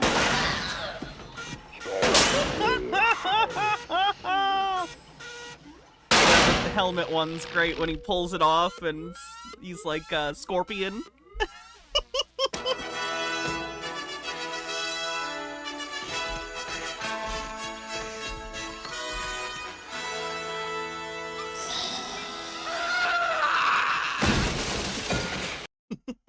You can't just make another RoboCop. Alex Murphy's unique. He's not your normal cop. Crawl low. And that's what made him the perfect RoboCop. For fresh air. Yeah, I did that. But you should have gotten out of the house before you dialed 911. The fire could trap you while you're on the phone. Yeah, it could. You know, there should be a pre-arranged meeting place as part of your family's escape plan. Escape plan? Sure, just make a game of it. How would you escape from your house if there were a fire? That's easy. I go through the front door. What if that's where the fire was? Shoot it! Shoot the fire! I go through the back door. And you know about stop, drop, and roll, right? Stop, rock, and what? No, it's stop, drop, and roll. That's what you do if you catch on fire. Cover your face. Stop what you're doing. Drop to the floor. And roll. Yeah. Roll. Keep moving. Roll. Fenekigami says, speaking of cops, how much longer do you think cops will be able to operate as they do now? Like, there have always been people who hated the cops, but most people operated under the belief cops were heroes, or at least could be trusted, largely due to propaganda, but the veil has been lifted and more people are growing distrustful of cops. Some kind of reforms are going to have to be passed just because of pressure. I don't know. That's a big question. I can't imagine huge reforms are going to happen unless even more bad shit happens, and I'm far from an accelerationist, so I'd hope it wouldn't get there, but I don't know if I'm hopeful for that. I don't know. I think you got it. And right now, I want to tell you something that just may save your life. Sometime in the kitchen, you might touch a wire. You say to yourself, oh my gosh, I'm on fire. Or playing with matches, which you shouldn't do, and the whole pack goes off, sets fire to you. You better Stop, stop, you run around. Drop. Get down on the ground and roll. Running around will just make things much worse. The fire will grow, might end up in a hearse. Don't panic or get scared and you'll be okay. Just keep a cool head and hear what I say. You better Stop. you run around. Drop. Get down on the ground and Roll. Stop, drop. And roll, stop, drop. And roll, stop, drop. And roll, stop, drop. And roll, stop. Drop. And roll. Yeah, I'm not sure. I don't recognize her uniform. Then aerobics. Oh, you've been I taking don't know if that's what, like, EMTs wear in Canada or wore in Canada, because I think this is a Canadian PSA. aerobics classes, huh? Well, we go to the same health club. I see. So, kid, what's your name? Kathy, what's yours? I'm Marty. This is my friend Tina, and that's Ernie. He's a cop. I'm a police officer. By the way, Kathy, I couldn't help but notice this open bottle of liquor. You're under arrest, bitch. Time for the torture cuffs. You alcoholic. H-Bird says, remember kids, don't play with matches or knives in your home. That's what joining the Boy Scouts, soon to be called Scouting America, is for. Yeah, that. You haven't been hitting the booze, have you, kid? You're not going to arrest me, are you? No, Kathy, he won't arrest you. I'm just going to give you a warning this time. But when your parents aren't home to police you, you have to do it yourself. You have to be on your honor. Drugs and alcohol can affect your judgment. And make you sick. So when you're left in charge, stay straight so you can be prepared for anything that can happen. Right. You know, fires can be pretty scary, but if you have a plan and you're prepared, there's a lot less to be afraid of. The most important thing is get out of a burning house. And always remember, possessions and toys are just things. There's only one you. Well, unless you're a clone. Well, all right. I guess I better be getting back to the old firehouse. My Blu-rays are important to me, though, so if I become immolated while trying to save my favorite ones, I'd say worth it. Second, Marty. What you said about fire safety is all fine and good, but there's a little more that Kathy should know about. Well, like what? Like basic first aid for starters. Okay, we get it. That's fun. I don't need any edumacation.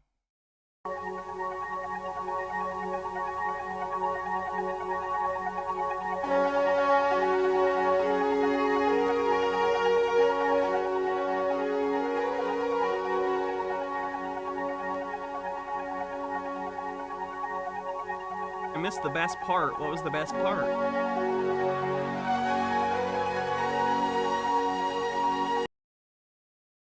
Honorius, Science of Life.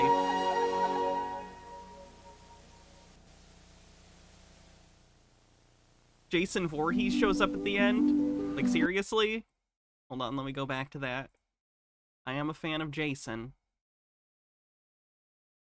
I have slasher stickers all over this computer now. I always put stickers on my computer. Listen. That's where I came. Drives me crazy. The kids' folks tell her never to let. Sure. I'm a friend of your folks. I'm sorry.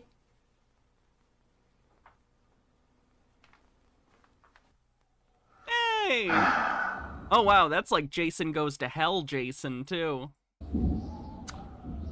Oh, Jason. Yeah, let's try next door. Let's see, we have Jason, the Wicked Witch of the West, Wolfman, and an alien, I think? Yeah. Pretty good. Oh, I like that alien. That's like, for this being basically a one-shot gag, that's a pretty fun alien outfit. That is a lithe Jason. That is Jason after he decides to, like, looks max. This is looks maxing Jason. Oh. Oh, they have a mummy, too! Oh, nice. See, I told you everything would be fine. Nothing to worry about. That was fun.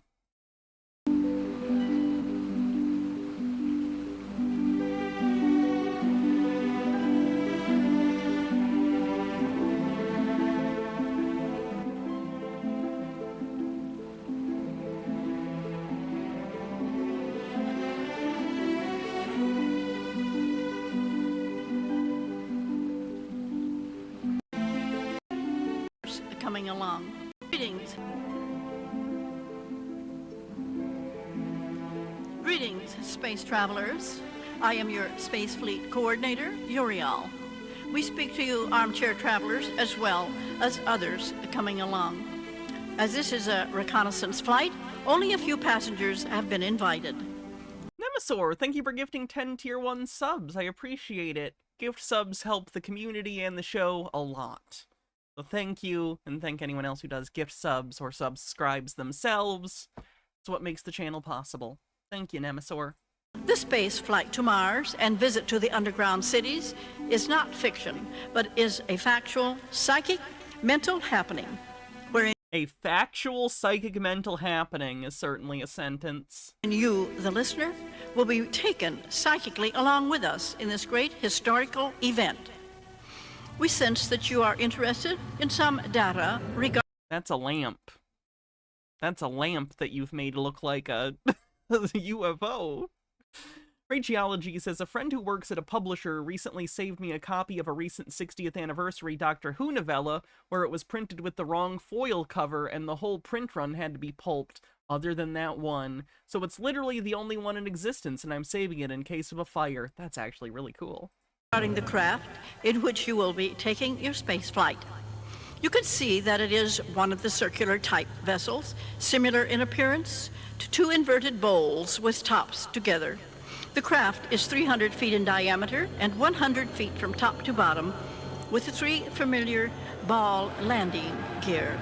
Many openings are portholes. It is shiny, silver or chrome in appearance, a mixture made of crystal and gold, which is indestructible and yet quite light. A mixture of crystal and gold. The craft is completely uncluttered with I'm sorry, did they use a Starship Enterprise toy for this? Because this looks like they barely kit-bashed a Starship Enterprise toy. Because those railings are literally the railings from the Starship Enterprise. And, like, it's the Enterprise. This is the Enterprise. That is the Enterprise model kit. You have one? I called that shit.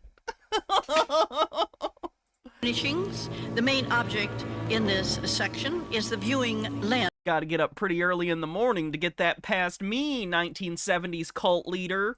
Located here in the center, the lens has the appearance of an inverted, large crystal bowl, and it is to us most beautiful.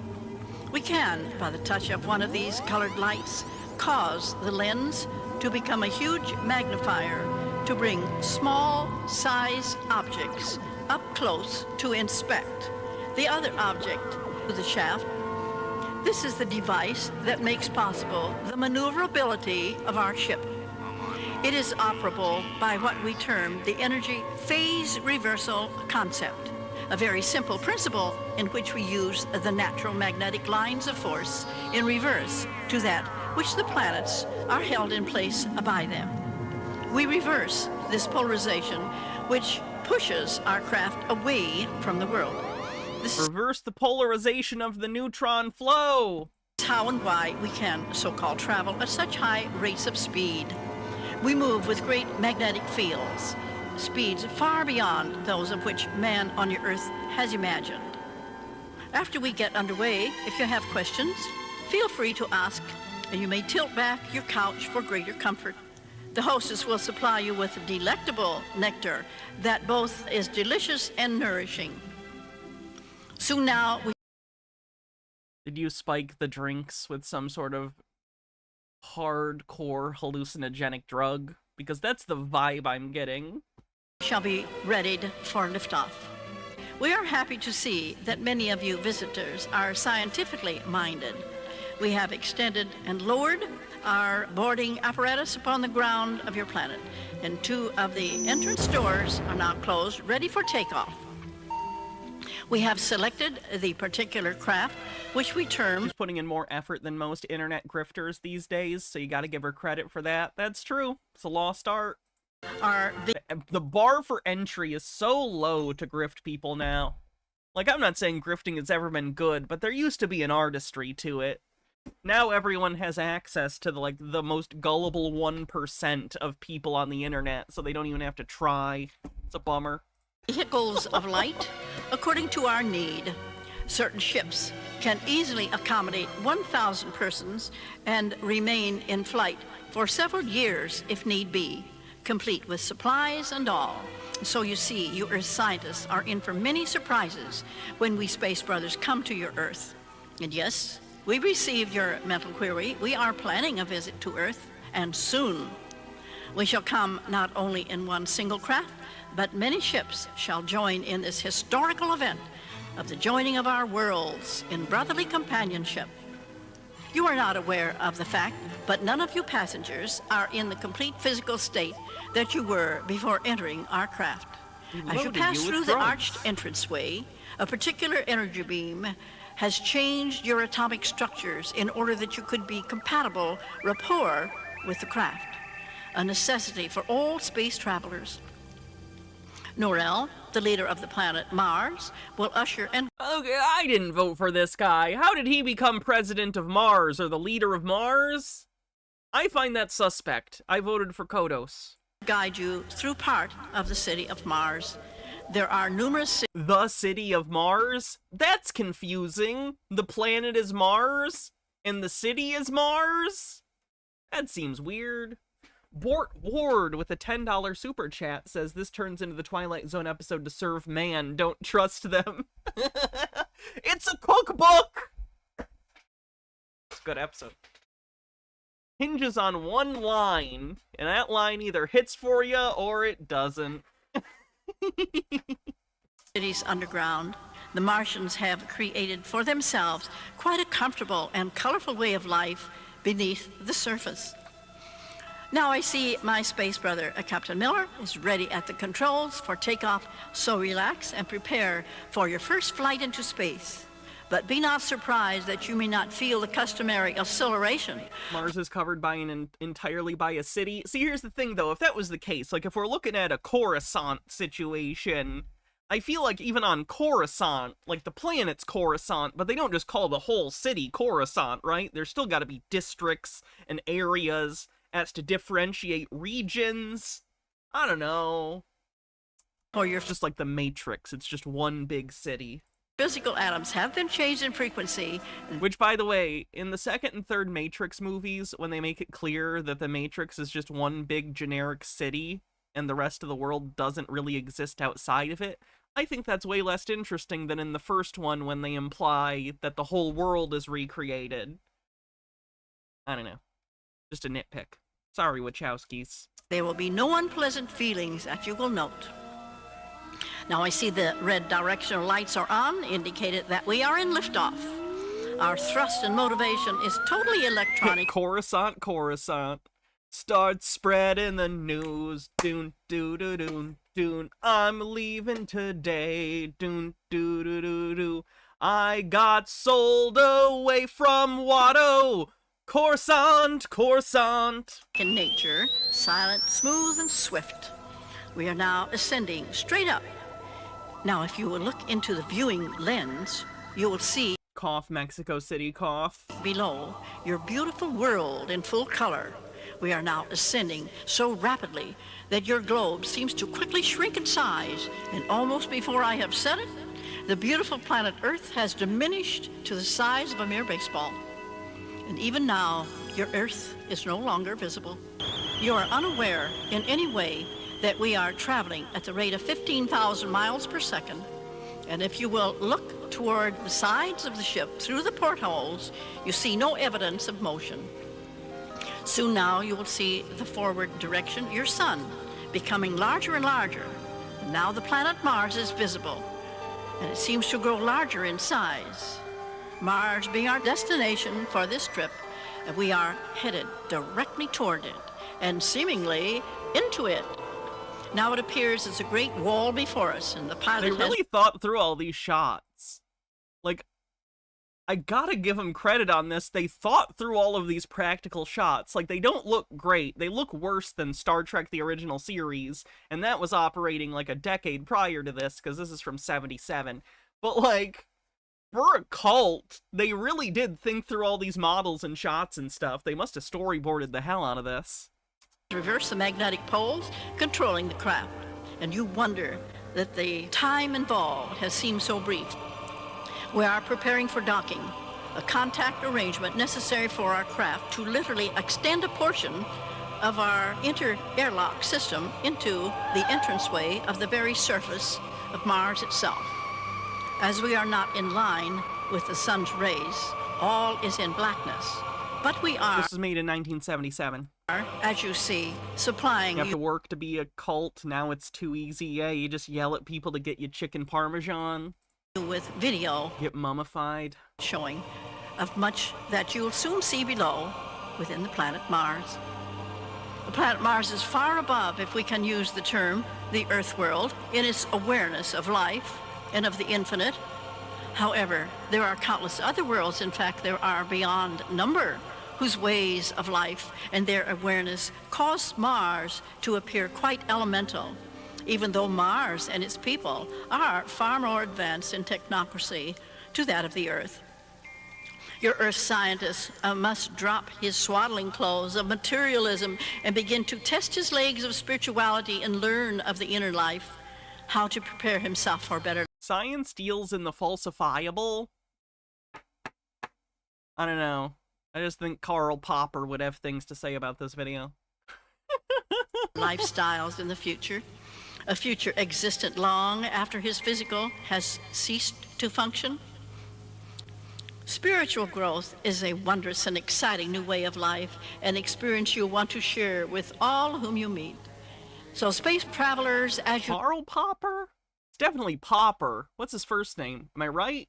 My brain's telling me Karl Popper might not be right. Am I wrong? Now see... Agebeard says they need to reel people in with something snappier. Now this is the plan. Get your ass to Mars. Get your ass to Mars. This is the plan. Get your ass to Mars. That'll work. Karl Popper. Okay, I was right. Good. On the overhead viewing screen, we are now in communication with our Martian brothers who have instructed us with our docking procedure and are now in plotting coordinates over the circular airlock in preparation for our actual descent into the Martian cities.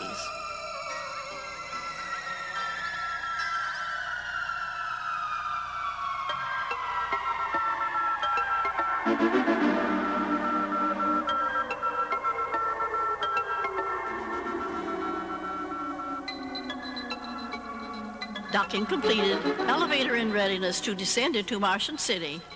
Now this craft is the vanguard from the great confederation of planets now being formulated to help initiate your leaders of the Earth people.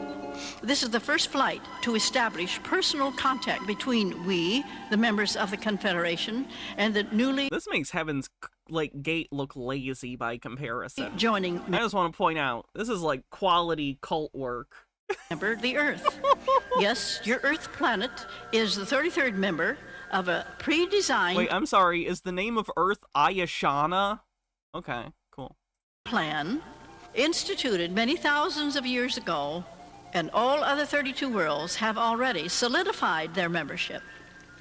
But come now, I see the craft has made necessary connections with the airlocks of Mars and await us to descend, yes, into the very planet of Mars itself. Surely a momentous occasion for all. See you, Jamie Lynn. Hey, Roy Lynn. Evolutionary wisdom is the main topic of all soul travelers, and the principles are shared by all. Most planets have had inner communication for many. Okay, I'm gonna save the rest of this for probably tinfoil. I don't even know, to be honest with you.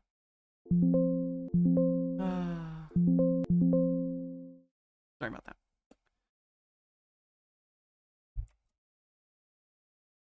The guy that Delete Laws has running his channel is a psycho. Have I shown you guys much of this guy? Because he's an interesting fella.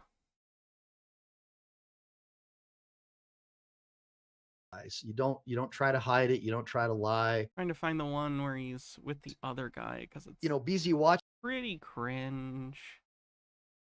There we go. Hey, what's going on, guys?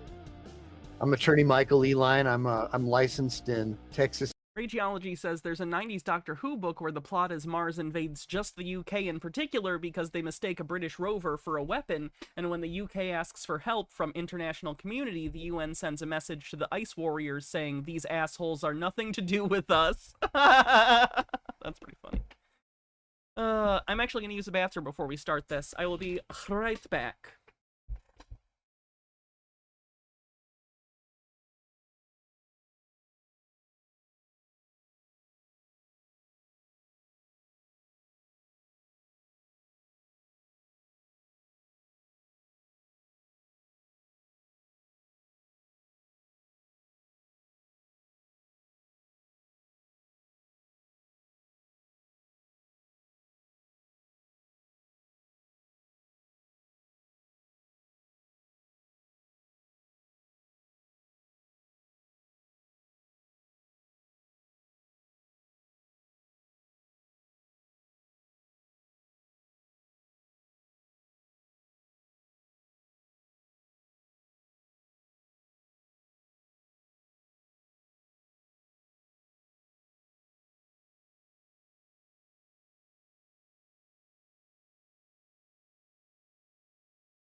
I've returned. California. I've got this cool background music. DLZ clips for showing up. No considered. He's not being harmed by many.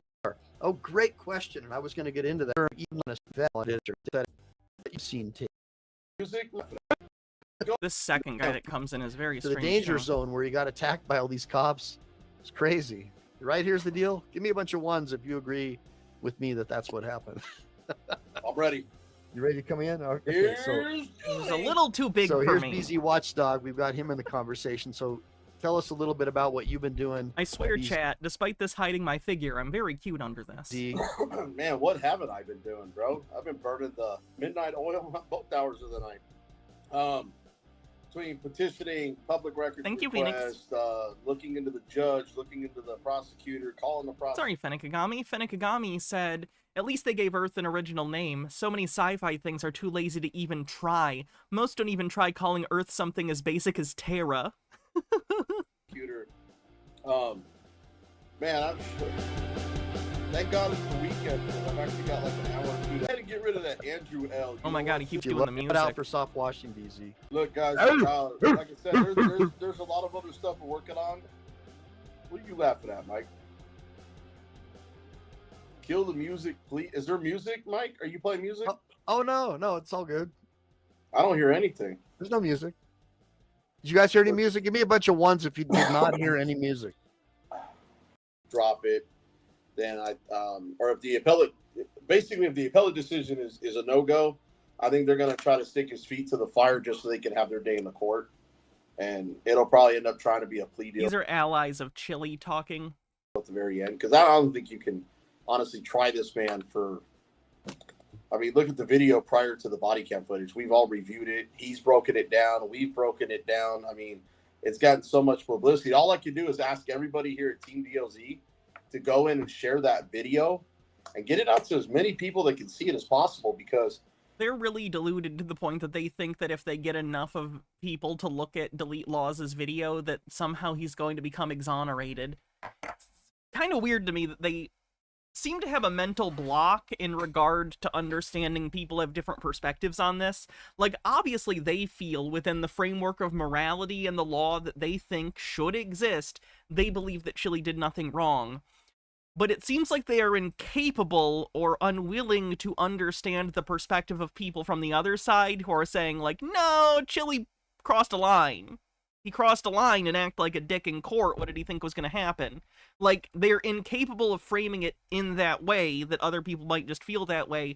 So instead, it has to be nefarious. It has to be a conspiracy against him. It can't be people with a different worldview acting that worldview out. It has to be nefarious. if it goes to a jury trial, nobody's going to convict. At least I have my opinion. Wait. Do you think that the crime scene tape case is going to go to a jury? Because isn't it just one misdemeanor, or is it two?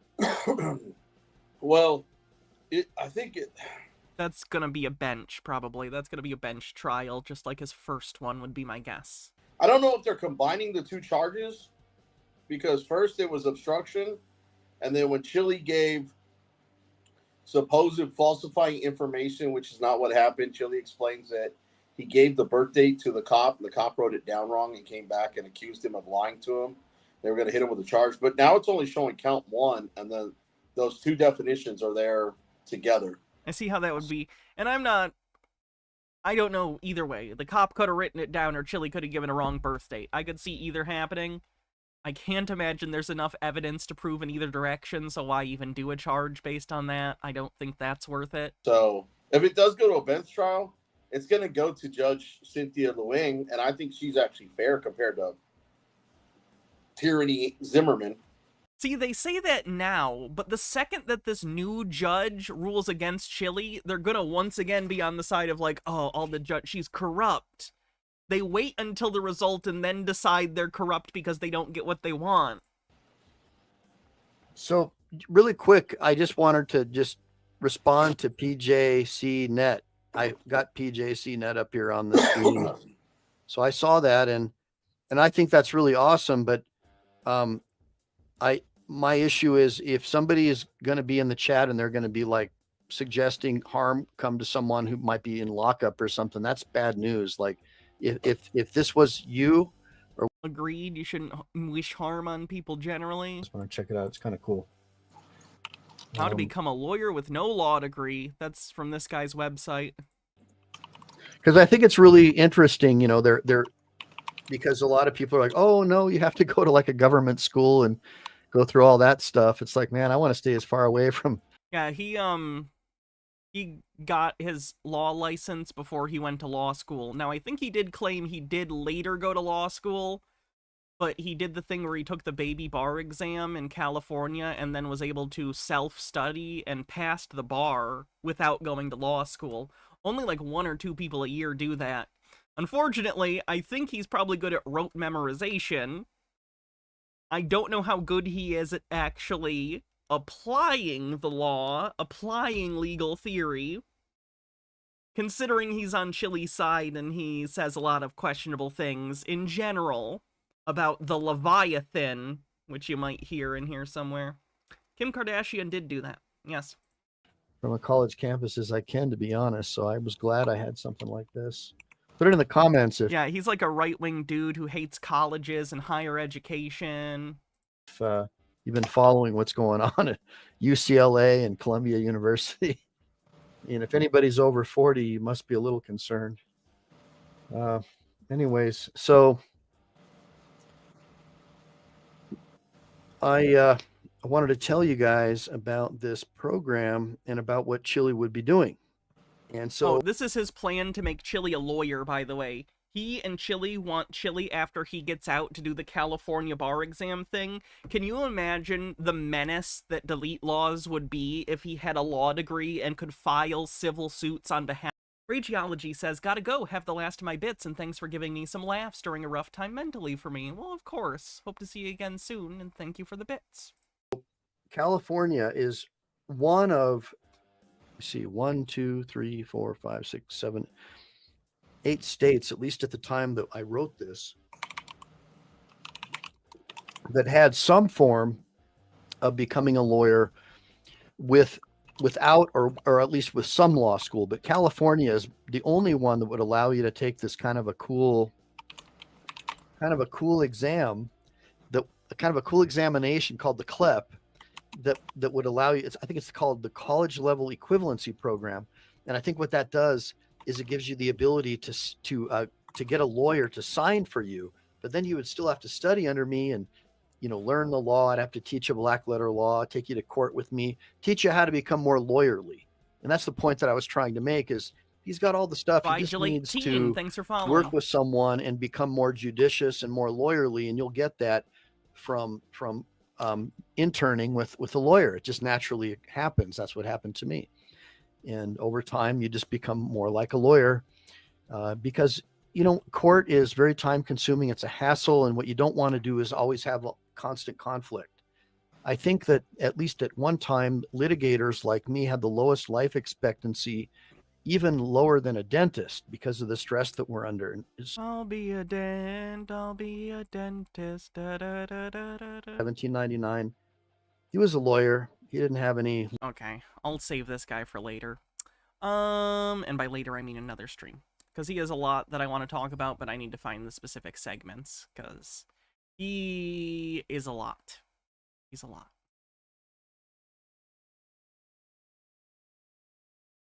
Oh, this might be fun. For those who don't know, there was a time where I worked at Toys R Us like a decade ago. So here's a Toys R Us theft prevention, loss prevention video. Might be fun.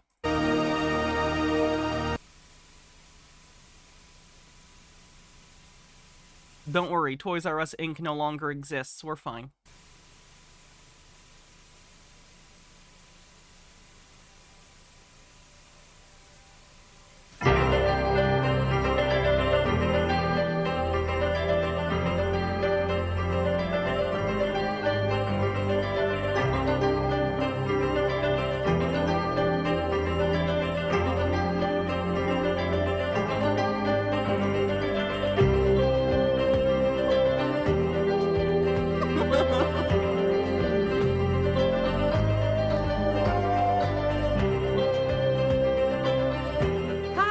Now that you're a member of the Toys R Us team, I'd like to talk to you about one of the most important parts of your job.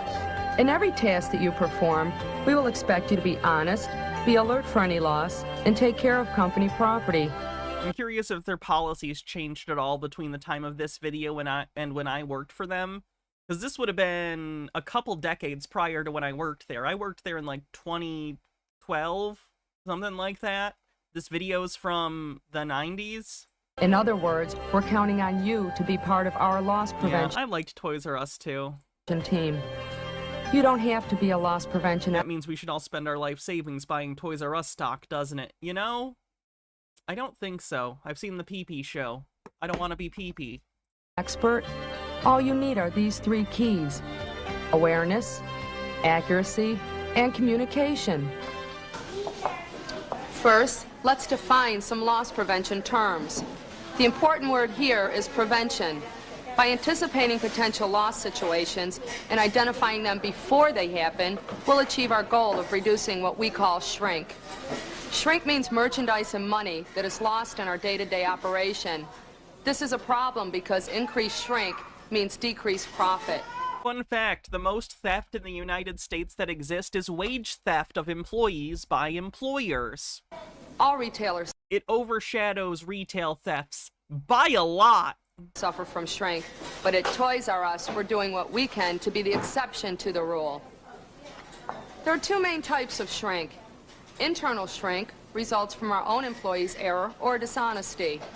External shrink is caused by... You don't get free toys, but you did get a discount when I worked there, which I took advantage of. People outside of the company, mainly through burglary and shoplifting. Now, let's talk about those 3 keys to preventing shrink. First, awareness. Awareness means being alert to what's going on around you. The more familiar you become with the store and the way we do business, the easier it will be for you to recognize shrink situations. Believe me, it's not as difficult as it sounds. From the first day on the job, everyone can help prevent potential losses. For example, I always tell my employees that you can't go wrong by providing good customer service. I always like to go up to the customers and offer to help instead of waiting for them to come to me.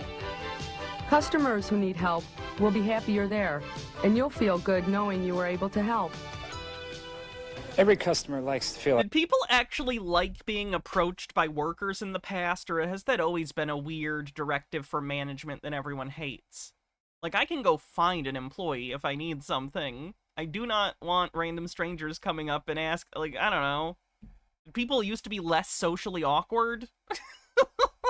Fenekagami says, but Hannah, wage theft is a rich people stealing from poor people, so that's not real theft. Like they're getting a special treatment. Except that that customer is... I'm shopping at a store. I'm not... Don't treat me with special treatment. I'm buying toys. Go away. You know, a would-be thief. But I think if you go up to them and you offer to help, you usually keep them honest. That's absurd and not how things work. What are you talking about? If someone's intent on stealing something, they're gonna do it. What are you talking about? So remember, good customer service helps all of us. It's the best deterrent to customer theft. Being aware on the job also applies to your fellow employees. Most Toys R Us employees are honest and would never think of taking advantage of the company. Nevertheless, employee dishonesty and theft do occur, so be on the lookout. Once I found some radios hidden near the back door where they shouldn't have been, so I told one of my managers. I feel like anyone who's stealing from the company is stealing from me too. Fuck off! The company does not give a shit about you. For the record, when I worked at Toys R Us, they had us, like, clock out at close, and then we had to wait, like, another 20 or 30 minutes while the manager went around and did shit. And we weren't allowed to leave. Like, that's 20 minutes I should be getting paid. If I can't fucking leave, you should be paying me. Gross. The last company I worked for had a lot of dishonest employees, and they're out of business now, and I don't want that to happen here because this job is real. Yeah, that's why businesses go out of business. Not bad business plans or poor treatment of employees or bad products or service. It's those damn employees. Really important to me. If you should actually witness a suspicious incident that involves a customer or an employee, notify a manager immediately. Do not approach the person yourself or attempt to intervene in any way. And this is very important. Never touch the person or try to physically restrain them. If a crime did occur, it's your manager's responsibility to confront the person and handle the situation. We don't expect you to chase after criminals. They explicitly tell you not to when I worked there. It's a liability thing. We do depend on your awareness and your commitment to loss prevention. The next key to loss prevention is accuracy. We will expect you to be careful and accurate at every task that you perform. Which isn't typical for me non-binary. It's handling merchandise, money, or paperwork. For example, if you're doing a price change, make sure each item is labeled properly and is marked at the correct price. And while you're on the sales floor, pick up any loose pieces of merchandise that you might find. Oh my god, a kid tore that out of the package. It's just all even the little mini things are out. Disturbing. H. Baird says, I used to work summers in high school at a daycare camp that started at 8:30 a.m. Our timesheets were in 15-minute increments, so they had us show up at 8:23 a.m. so they could have a meeting without paying us. Oh, fucking disgusting. Once I found a few pieces to a G.I. Joe on the floor, and instead of throwing the pieces away, we were able to match them up and still sell the item. When you're working at the cash register, being accurate is especially important. As long as I'm careful with what I'm doing, I can actually take care of more customers because I make less mistakes. And that's good for both of us. Benekagami says, "Hey management, looking like you're on the lookout for someone stealing from the store is a good way to get yelled at by customers. It happened to me, was just making sure the guy wasn't walking off with product and he started screaming at me. So much so that another customer vouched for me when a manager came to resolve the problem." After being trained, you may be called on to complete certain paperwork, such as price change forms, inventory sheets, and receiving logs. Correct information may save the company thousands of dollars and save you and your managers a lot of headaches. I always try to take the time to fill out forms correctly. And if I'm not sure about something, I don't fake it. What I do is I ask questions to find out how to do the job right. By being accurate on the job, you'll prevent losses before they have a chance to happen. And the commitment you show is bound to set a good example for your coworkers. Now, let's look at the measures we take to help you be accurate and to do the best possible job.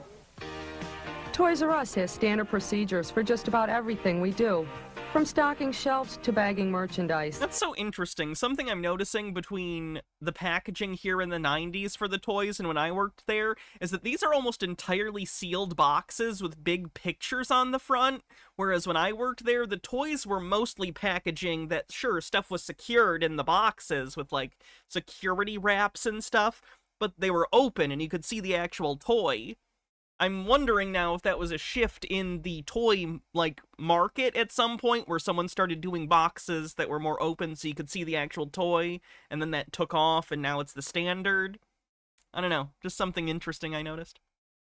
Procedures for just about everything we do, from stocking shelves to bagging merchandise. There are guidelines on how to perform a variety of tasks. I'd like to stress that it's extremely important for you to follow these procedures, and you can expect to get feedback from your managers on how you're doing. We have several different audits to check that procedures are being followed and to ensure that you're doing your job safely and correctly. For example, all cash registers are balanced every day. Jesus Christ, non-binary, that's ridiculous. If a register doesn't balance to the penny, we note the difference on the cashier record card. And then we make sure to discuss it with the person because being a couple of dollars off, even though it doesn't sound like much, it really does add up. Another example is the computer reports that monitor register activity. These reports let me track every item that the cashiers ring up. This way, every morning I can check the discrepancies against what's actually out on the sales floor. I'd also like to point out that we conduct periodic locker searches, and we may ask... Oh my fucking god! Just want to remind you, nothing here is yours. We're gonna look through your shit. ...to inspect any employee's purse or Thanks, Nemesaur. Have a fun class. ...package. In addition, we have electronic auditing equipment that we use in our stores. When you're out on the sales floor or in the storeroom, notice the large domes hanging from the ceiling. So much of this was like, we're a team and such a family, and the end of this is like, by the way, we are watching you constantly. See those domes? Those are cameras. Try and steal from us. I fucking dare you. Like, it's so immediately hostile. These contain closed-circuit TV cameras that help us maintain the safe operation of the store. Less noticeable is our data module system that allows a manager to view a video screen containing a picture of a cashier along with an electronic display of each item being rung up. Man, all this instead of paying your employees fairly so they actually give a shit about their jobs and don't feel the need to steal. Imagine if you just took the money you put towards this and paid your employees fairly. Wow, imagine. With this system, we can make sure that the items are rung up properly and are sold at the correct price. Captain Squid says, it's kind of interesting that we seem to be going back to full boxes in at least some cases in order to reduce plastic use. And there's a link. Oh yeah, interesting. Let me reassure you that our procedures and audits are intended to help you do your job to the best of your ability. You can do your part by being accurate and always following procedures. Of course, if you have any ideas about how to improve a procedure, please let us know. Don't forget that behind the store's cash registers, counters, and carts are... One of these days we gotta do a VHS stream and it's just all corporate anti-unionization videos. That'll be a stressful one, so I would need some prep for that. But, like, I remember when I started working at Toys R Us, they made us watch the most obnoxious bullshit anti-union propaganda. People just... I'm sure tons of you, if you've worked in any sort of, like, retail store, you got sat down and made to watch an anti-union video. Fucking gross. like you. Which brings us to the third key to loss prevention, communication. Good communication with your coworkers is the best way to keep Toys R Us a pleasant, safe, and honest place to work. What I like best about being the designated key carrier is that the cashiers can call me when they need help. And I think it's important for our customers to know if there's someone nearby to keep things running smoothly. They don't give a shit. They just want to buy their shit and get out. And don't forget that you can always talk to your managers whenever you have a question. I'm not talking to that guy. That manager's name is like Todd or some shit. And I don't like his vibe. He creeps me out. Chaser vibes. Problem, or even a suggestion. We're here to help. I've never done this before. Okay, Todd, whatever you say. H. Barrett says, remember, folks, if you unionize, Joffrey the Giraffe will bust out his Pinkerton's playset. Another person who plays an important role on our team is the area loss prevention manager. Hi. Toys R Us has a number of ways to keep every employee informed and involved in our loss prevention effort. I'm personally involved in selecting topics for the store's monthly loss prevention committee meeting. At each meeting, managers and employees discuss such topics as proper cash handling and accurate price labeling. Each store also creates what we call an action plan. At the beginning of each year, this action plan sets out goals for reducing shrink during the upcoming year. The emphasis is again on team effort and involvement. We also have a poster program that keeps employees involved in shrink awareness every day. Employees submit their own designs to a contest, and every 2 months, the winning poster is professionally reproduced. Oh my fucking god. You're getting free, like, art materials from your employees? Go fuck yourself. Make your own posters. Pay someone, you goddamn multi-million-dollar corporation. What are you doing? Displayed in every Toys R Us store. We always encourage you to talk with your store managers or your loss prevention manager whenever you witness a suspicious incident. But if you're uncomfortable in any way, or you wish to remain anonymous, there is still someone you can talk to. Toys R Us has set up a 24-hour silent witness hotline. This 1-800 number connects you directly to... Rat on your fellow employees! Don't you want to be a narc for Joffrey? Also, fuck. Oh no, Joffrey is in a Sherlock outfit. That gives me an excuse to wear mine. Don't ever do that. Don't ever do that. There we go. The game is afoot, my fair giraffe. To the national office. You can leave a message regarding any incident or concern you may have, but you do not have to leave your name. I'd like to stress this point again. The silent witness program is completely confidential. When it comes to preventing a loss... See, the problem with Carrot Top was he kept trying to make jokes with his props. Don't do that. Just show them. Easy. Your identity is not important, but your commitment is. In recognition of your loss prevention efforts, Toys R Us will issue a partnership award to qualify... Wow, an award! Hooray!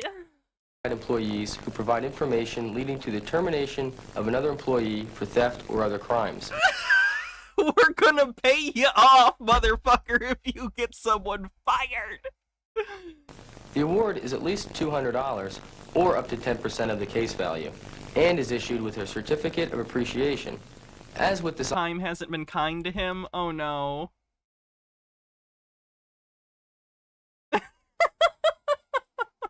Silent witness, this award is strictly confidential. Toys R Us has made a commitment to loss prevention, and now that you're part of our team, I'm confident you'll do the same. Well, there you have it. We've talked about how awareness, accuracy, and communication are your keys to being an important part of our loss prevention program. So what are the benefits of preventing losses and reducing shrink? The benefit is this. Every dollar saved means an extra dollar of profit that we get to keep. Why would I give a shit? Why would I give even a single shit? I don't share in that profit. Doesn't fucking matter. By we, I mean you. You and the How? rest of our Toys You don't R Us get paid more because the store makes money. That's not how this works. team. The more honest the work environment, the more profitable our business will become. And that means you'll be able to work more hours, earn more money, and enjoy. Trickle down. That always works. Benekagami says, isn't it fun how much more money companies are willing to pay to find excuses to fire an employee rather than give said employee a raise? Enjoy more benefits. They say that honesty is the best policy, and at Toys R Us, we take our policy 3 steps further with awareness, accuracy, and communication. Your keys to loss prevention. And then Mitt Romney killed it.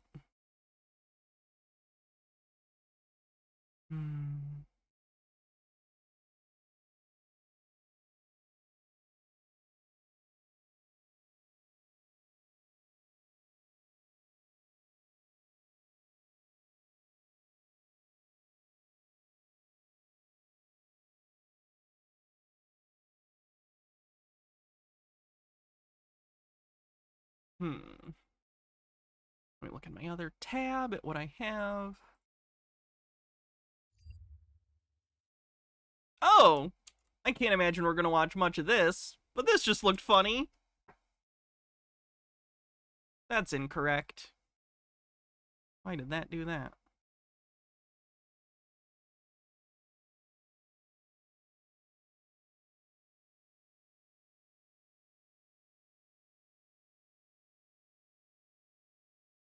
There we go.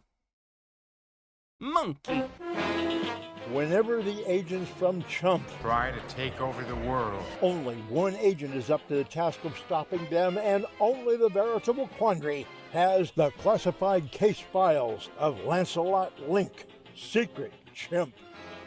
Why did you immediately know what this was, Mixed Peacekeeper? This ran for 1 season.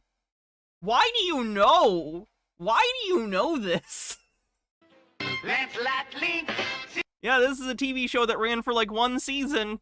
It's about spies, but they're all chimpanzees. There was probably rampant animal abuse on the set of this show. But funny talking monkeys, you see, so. Stands for justice, has no fear, he's the agent to call when trouble is near.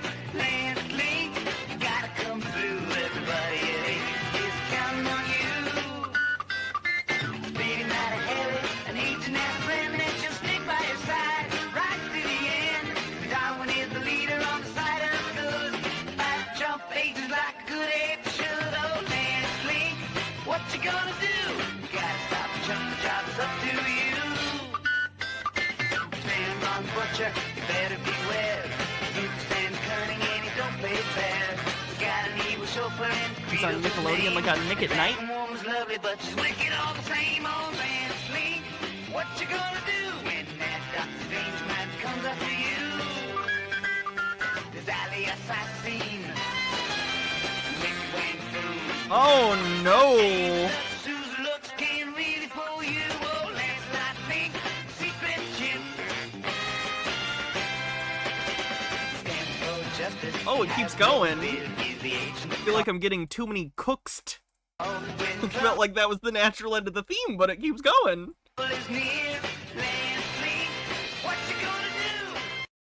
Okay, there we go. Good. At the city's most famous discotheque, the Coconut Grove, top agents of 8 were disguised as members of the Evolution Revolution, a secret recording group. Again, I know that these animals were probably terribly abused, and like, that sucks and is terrible. But the monkey part of my brain does go, oh my god, they're so cute, they're dressed like a hippie band! I hate it, I hate it, I hate it. Oh. They were led by Lance Link and the lovely Mata Hari. Oh my god! Oh, they had so many chimps for this! These poor chimps! Oh my god!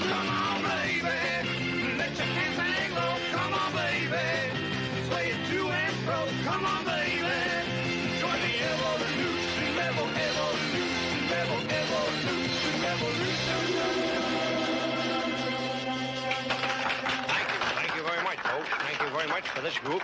I want the DVD of this so bad. Hold on.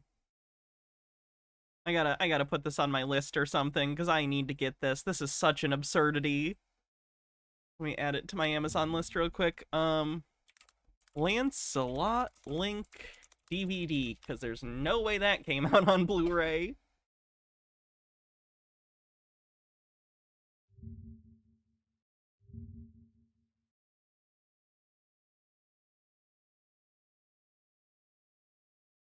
Added to my list.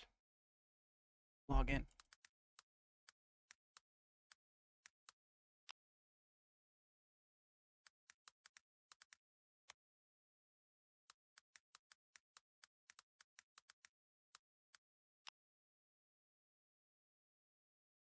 It was like the 60s. These were probably the chimpanzees that washed out of the space program. Honestly, that's weird and probably true. There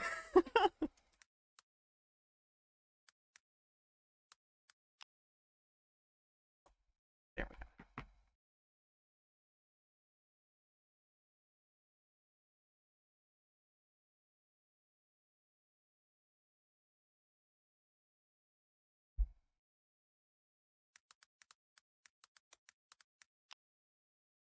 Hans would have a fit if he saw this show, right?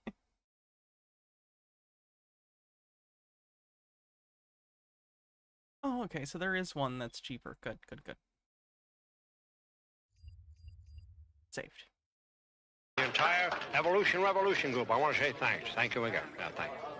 Lance, did you see the ape agent who was supposed to contact us? Yeah, he's sitting over there at the corner table. Golly, I wonder what's up, Lance. We'll find out soon enough. He's on his way over here.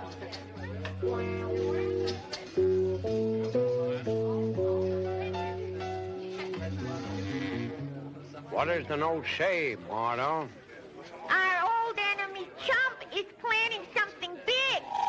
Ape's information was right. At the mansion headquarters of Chump, the evil organization of crime, Chump's latest plot was being discussed by its leader, the Baron, his henchman Crito, and the villainous Duchess. Achtung! Soon we will have the most valuable jewel in the world.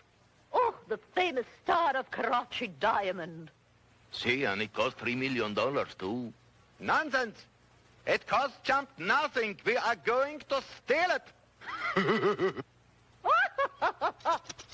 Take some off the top. I don't like long hair.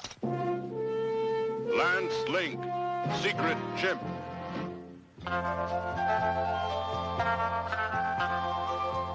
There's no business like snow business. That title's been used so many times in so many different shows. Out on the burning sands of the Iberian desert, Ali Assassin, the merciless Far Eastern agent of Chump, awaited the arrival of the Baron. La la la la la la.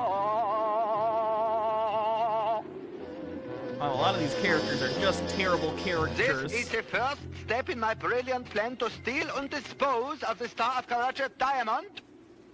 Okay, the novelty's worn off for me. Let's move on.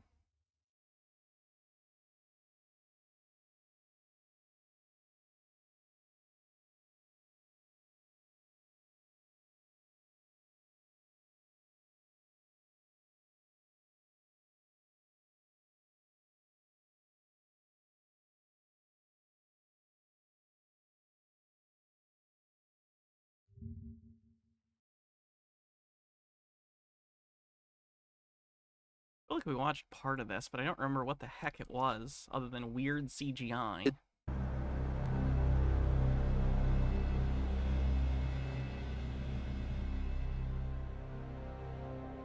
Came out in 1970? Okay.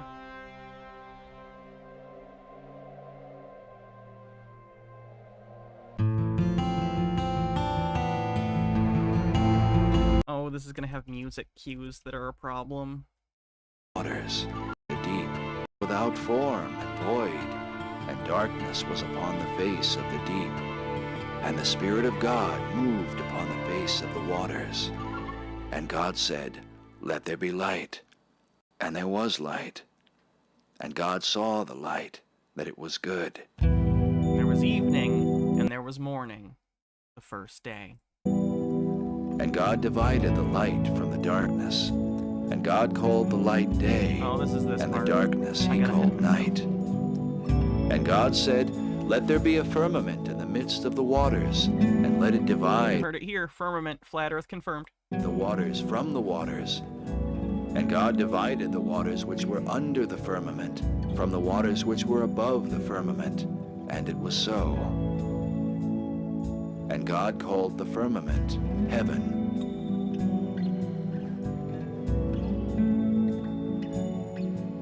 And God said, let the waters under the heaven be gathered together. Watch The Man Who Saw Tomorrow with Orson Welles on Tinfoil Tuesday. I don't know if I can watch that. They're unto one place. I can try. Mr. Duck Sauce with a link. The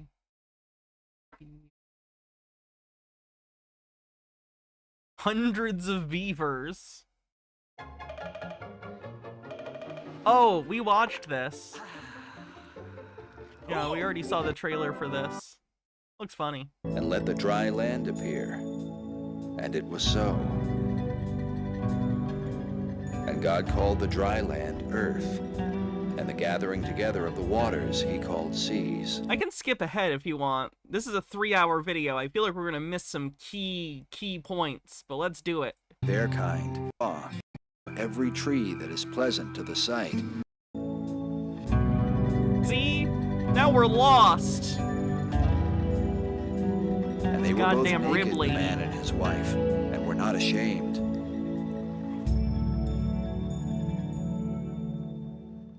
Now the serpent was more subtle than any beast of the field which the Lord God had made. And he said unto the woman, Yea, hath God said, Ye shall not eat of every tree of the garden? And the woman said, We may eat of the fruit of the trees of the garden, but of the fruit of the tree which is in the midst of the garden, God hath said, Ye shall not eat of it, neither shall ye touch it, lest ye die. And the serpent said, Ye shall not surely die. For God doth know that in So this is literally just the Bible, but with terrible CG. the beliefs. Oh no, it as a goes on to other result, stuff. he would Thought it was just CG Bibles, like some kind of Far Eastern agent of Bible rebooted.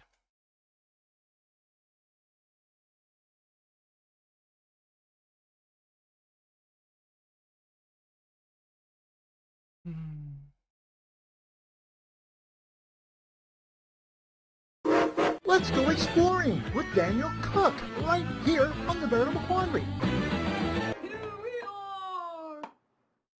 This is Daniel Cook at the dentist.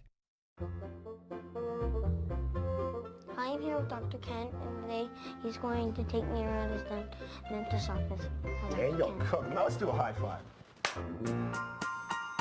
Kid's wearing orange, so according to Hans, he's part of the New World Order. This is Daniel Cook on a bike, in a plane, on a farm, playing games with many places and friendly faces. Damn, this kid gets around. Good for Daniel. We'll have lots of fun with Daniel Cook. Have a seat right here, Daniel. Perfect. And guess what? This is Farrah. Farrah, this is Daniel Cook. Wow, this is the coolest dental chair I've ever seen. Oh, I like it too. It's a very honest kid reaction. That is the kind of shit kids say. This is the coolest dentist chair I've ever seen. So Daniel, why is it important to brush your teeth? Do you know that? So your teeth don't rot or get cavities or fall out. So good. Now, do you know what cavities are? Yeah. Tell me what cavities are. Tell Farrah and I what cavities. This is literally just a kid's show to get kids comfortable with the dentist. I don't have anything to say about it. Oh my god, they did one where he's a clown, though. Let's go exploring with Daniel Cook right here on the... This is Daniel Cook clowning. Okay, this is scary. McCavity. Hi, I'm here with Dudu. Today he's going to teach me how to be a clown. Hi! Hi. Unbelievable! This is Daniel Cook. He looks like he's having a fun time. I can't make fun of that. Even my heart isn't that dead and cold. Wow, there's a lot of these. Oh. Okay, that must have been, like, been a show that was like an interstitial on some kids network or something. Huh.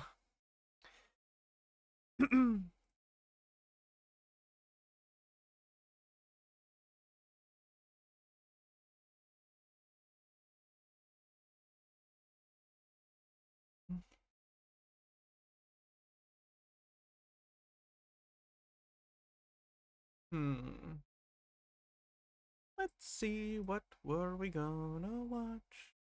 What we gonna watch?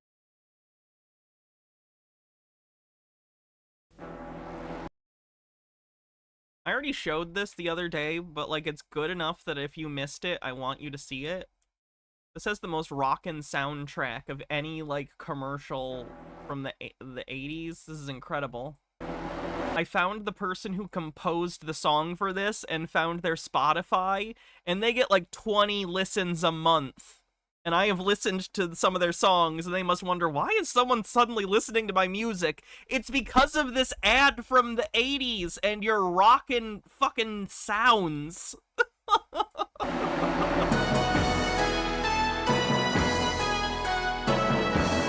Ericsson, state-of-the-art technology for you, today, for tomorrow. Our telecommunication technology turns your phone into a computer terminal. With speech service and other integrated services, such as the Follow Me service,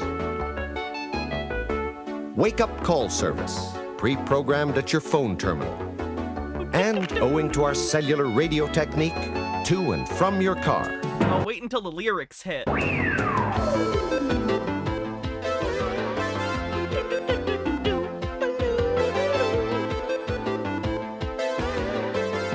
But without your car as well. Our system also covers services such as teletext, videotext, That little and can also provide a nationwide network overview.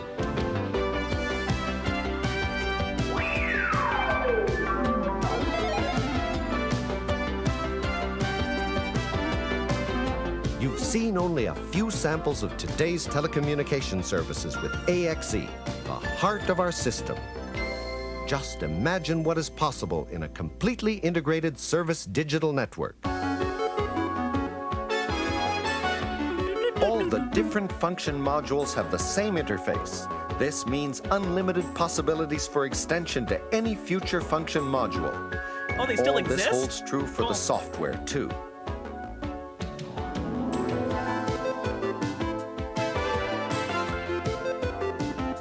This is like, it almost feels like music from a lost Sonic the Hedgehog level or something. A modular We did watch this. I'm showing people again because it's great. Principle of AXE. We also have extensive courses for training and education. Today for tomorrow for you. Continuation, state-of-the-art technology. Communication. Today for tomorrow. Another insurance for the future for you is our It's maintenance. just so stereotypically 1985. It's wonderful. Where did I find that guy's name? Hold on. I need you to know his name so I can play some actual music he's done that isn't from an ad. Because there's one that's very, very 80s. There it is. Peter Weiberg.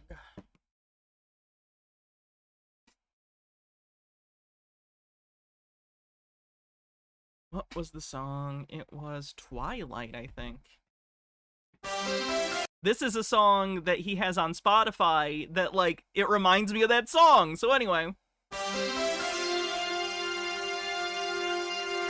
He just has that, like, 80s synth sound. It's so good. Here's a link to this song if you'd like it. This will also give you the names and everything and the albums. Put them in both chats for you.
That's ELO Twilight? If it is, he had a part in it, because it says featuring Nick Borgen.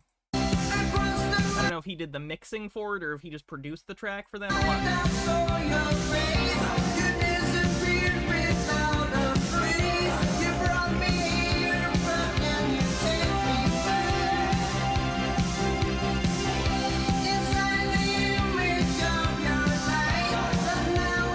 Anyway, you get it. I don't want to play his whole song. Go to his Spotify or YouTube or whatever. But I thought that fucking slapped, so.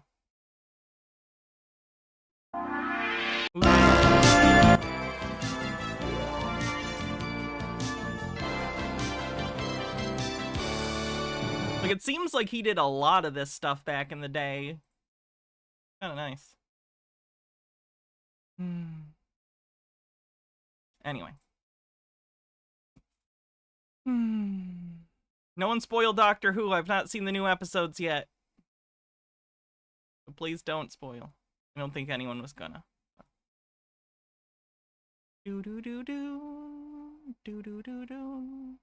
Oh my god, Mario 64 running on a Game Boy Advance? Oh my god.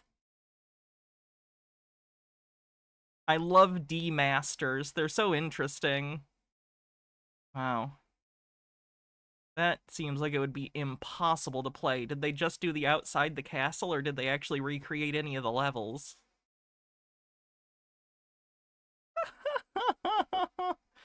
Wow, this must seem like absolute gibberish if you've not played Mario 64. I can fill in the blanks because I've played it enough that I know all of this and what I'm supposed to be seeing, but if you don't have a familiarity with Mario 64, does this just look like nonsense?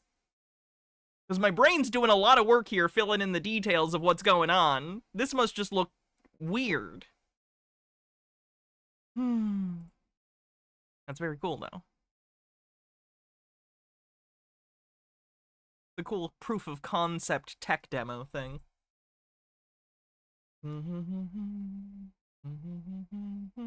God damn. My front page is full of all these creepy-ass AI fucking things. I watched one of these from Reddit like a month ago, and I can't get rid of all these fucking creepy AI videos.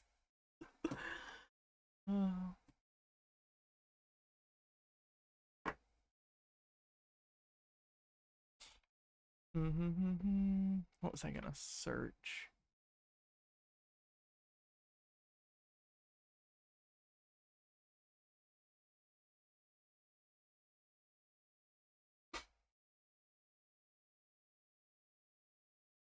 Not even necessarily commercials. What's the thing I'm thinking of? Promotional? Who's Your Friend says you should check Dream Kid on YouTube. They make a bunch of great synth songs with an 80s feel. Dream Kid. Let me do that right now. Dream Kid. Sweet.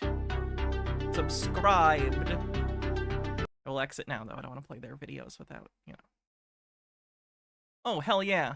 This is what I was looking for. Nintendo 90s promotional videos. This one's for Donkey Kong Country, I think. Happened late Oh, night. no.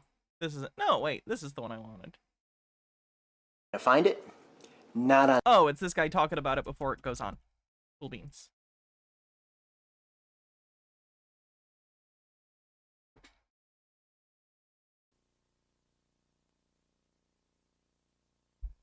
And it's like, whoa, and it blows your mind. It's all the shading and stuff. Thank you for the 1,000 bits, by the way. I don't think I said. That's a very generous amount. I appreciate it. Really well shaded. Everything looks so rounded. And you're really going to think that it's a game that's a generation ahead of its time. Yeah, it's brilliant.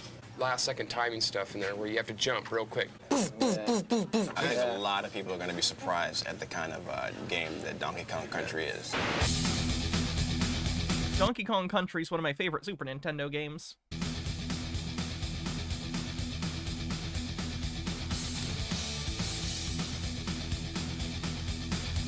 The 3D look of the sprites was, like, very interesting for the time. The way they did it is they actually made 3D models of Donkey Kong and the other characters, and then they turned them into sprites, because they couldn't actually render full 3D. They took basically screenshots you know, in succession of them in different orders and turn them into sprites and use them like traditional sprites, but they're based off 3D modeling.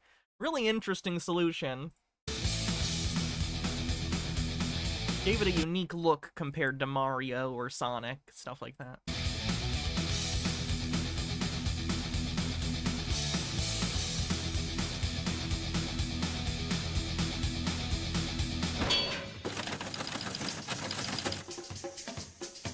Here we are today on our way to Redmond, Washington to take an exclusive insider's look at Nintendo's new revolutionary yet unreleased game, Donkey Kong Country.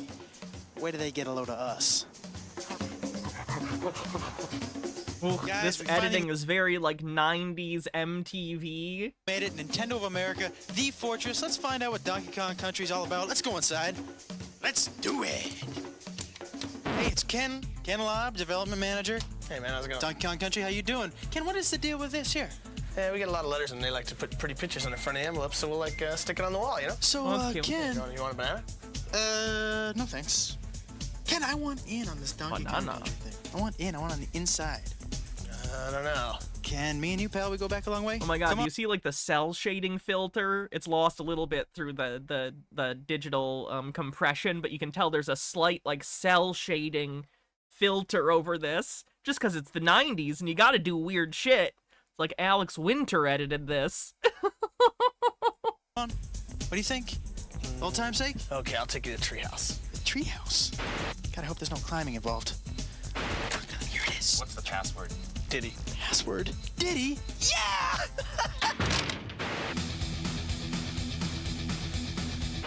You know, after about 1,000 ditties, we finally get into the treehouse. Oh, see, you can see the cell shade filter much better in this shot. There you go. We're gonna say hello to Tony Harmon. He is the product development manager here at Nintendo. Tony, how you doing? Pretty good. Tony. Welcome to the treehouse. Tony Pepperoni is what they call him. What's going on, Mr. Pepperoni? No one calls me that. What? Very much. And I want to know. I want to know the story behind the game. I'm here to talk about the story. I'm the wrong guy. We need to get Dan here. This is Dan O. The story is What is the story of Donkey Kong Country? King K. Rool has stolen the bananas or something? Does it matter? Oh, Dan! What's up? How are you? Pretty good. Good, Dan. I want to know something about this story. Basically, we had a chance to kind of create a new story for Donkey Kong. We gave him a world to live in, some supporting characters, foremost among those Diddy Kong, the little Kong wannabe. Jabroni Pepperoni's dad. No relation. Monkey guy. Little Kong wannabe? He's a cool little dude who follows Kong around, tries to be just like him. Not everyone with the last name Pepperoni is related. Racist. The story actually picks up with Diddy sitting in the jungle guarding the banana horde. No sooner does the storm start, nightfall, Kremlings come, stuff Diddy in a barrel. What are... Kremlings are the tribe of evil reptilian beings who inhabit the island, and they're very envious of Kong's banana stockpile. As predictive programming. Sorry, my brain always thinks about what conspiracy theorists would think about the thing we're watching, because my brain is just very tuned to that because of how often I'm listening to conspiracy people to debunk them and learn new things that they believe. So my brain always goes, reptilians, that they said the thing, or orange, or black and white. Basically all the things that are on the list of Freemason stuff. As we all are. Yes, as anyone would be. Yeah. Is that the tribe I'm from? No, these are fictional reptilians. I'm an actual reptilian. They stuff Diddy in the barrel, punt it in the bushes, and grab all the bananas. Donkey Kong and DK Country is actually Donkey Kong the Third. Yep, Cranky Kong is the original Donkey Kong that fought Mario, and then Donkey Kong Jr. is a deadbeat dad. We don't know where Donkey Kong Jr. is. And then Donkey Kong, DK, Donkey Kong, he's the leader of the bunch. You know him well. He's finally back to kick some tail. That Donkey Kong is Donkey Kong the Third. And take off them. Take off. Again, I don't know math, but I know the deep Donkey Kong lore. Off the loot. Donkey wakes up and... Next day, Kong wakes up. Where's my bananas? He goes out to find him. Rescue his little buddy. Find out where he is. But Kong's angry. He's got his little buddy back, but he needs his bananas. So we get the Kremlins, we got Diddy, and we get the big fella. Tony, did you have a favorite character? Are there more characters in this? There's a lot of characters. I like the whole Kong family. We got Cranky. Cranky's the star of the original Donkey Kong game. Still alive, is he? Dad or grandfather played that game. Wow. God damn, what a burn. I was like, Donkey Kong came out like 10 years before this. What are you talking about? Also have Funky Kong. Funky is kind of the California circuit kind of. Funky Kong. Yeah, he That's runs nice. Funky Flight. Fuck yeah, he loves Funky Kong. And the Funky Flights allow you to fly around to different parts of the game. We also got Candy Kong. Fast Candy travel. Kong is Donkey Kong's love interest. Okay, good. I was wondering, maybe I could take a look at the game? Yeah, sure. Right over here. These guys are so easy. Yeah. This is Armand, and this is Rich. Hey, how you doing? Oh, hey. These guys test Donkey Kong Country for a living. We have hundreds of areas in Donkey Kong Country, and these guys have to God, play the editing is so 90s. each area probably 100, 200 times each. Dropping Weeding out all frames the- for style reasons. That's so of this era. I don't know why they decided to do that. Was it because digital was more available and digital editing and it was an easy effect? It looks like shit. bugs. This is a prototype board. There is 8 chips on this, 4 meg each, which makes it a 32 meg game, the biggest game ever. This 32 megs allows us to do a variety of action and a variety of backgrounds. We have snow levels, jungle levels, the pyramid type levels. Pyramid levels. The goddamn stop and go zone. Scaffolding level. The forest levels. The industrial level. And underground factories. All kinds of bizarre places that you wouldn't expect to find on an island. Yeah, it does. We've got a bunch of guys that call it goodies. These guys help you out. We got Ramby, who's a rhinoceros who bashes through some walls, helps you find some hidden areas. We got Winky the frog. He's bad. He can jump on top of electricity. Espresso either. Yeah, we got Espresso. That's an ostrich, a flying ostrich with these little bitty wings and goes My favorite is the swordfish. along the top of the screen. We have a lot of other special effects we do as well. On the snow level, we have 12 different layers of snow going back and forth. We have forest levels with parallax scrolls. Yeah, for the dimensioning parallax the was a game. big deal at the time too. The fact that there are these layers that scroll at different speeds to give the illusion of parallax, very cool. Well, how did this project get started? Visited my friends at Rare. Rare's been working with Nintendo for a number of years, and Tim Stamper. I'm sure they'll be around forever and always putting out great games. How's Grabbed by the Ghoulies doing? The head creative person there was telling me about I say this as a big fan of Zombies Ate My Neighbors. What the fuck were you doing with Grabbed by the Ghoulies, guys? idea he had to make a game out of fully rendered characters. Tim, I was just curious as to how you made them look so real. Because we're based in Twycross, we have a zoo about 2 miles away. Ah, you went to the zoo. The zoo, yeah, and had a good look at the gorillas and the monkeys, and with video cameras, it was pretty funny. Hey, big fella. Hey, there's Diddy. Diddy Donkey. Oh, get out of the way, Diddy. How's it feel to be the prototype, fellas? Using advanced computers to produce a 3-dimensional model. Oh god, I feel like I'm about to get my ass kicked in cruel melee. that we can display on a computer screen. So, what do we got to eat here? Well, today we got the cream of banana soup, the banana and peanut butter sandwich. Can I do a hot take on Rare? I really like Banjo-Kazooie Nuts and Bolts. Now, don't get me wrong, it absolutely should not have been a Banjo game. They should have created a new IP and done that. But in terms of gameplay, Nuts and Bolts is quite fun as a vehicle building game. I understand why people were disappointed that it wasn't Banjo 3E. Fair. But if you haven't played it, give it a chance. It's a pretty fun game mechanically if you can get past the fact that it's Banjo but not Banjo. Sandwich. Hey, well, your name is George, George Zachary from Silicon Graphics. I was wondering if you could help me out a little bit in explaining the game. Sure, it's a really cool game. It was created on this thing called the Challenge, which is this really advanced supercomputer. Basically, picture 20 supercomputers in a box. Now, with all this technology, am I going to have to buy an adapter for my home Nintendo? Not at all. In fact, when the game was created on the Challenge, it was basically I mean, fair enough if it doesn't click for you. It just does it for me. I don't know why. I really like tinkering around with different vehicles and combinations and stuff. Put to the Super Nintendo game system. So it basically comes in a cartridge, you stick it in the system, and you play. How do we make the roundness, the 3D? Actually, it was created on the Challenge. The roundness.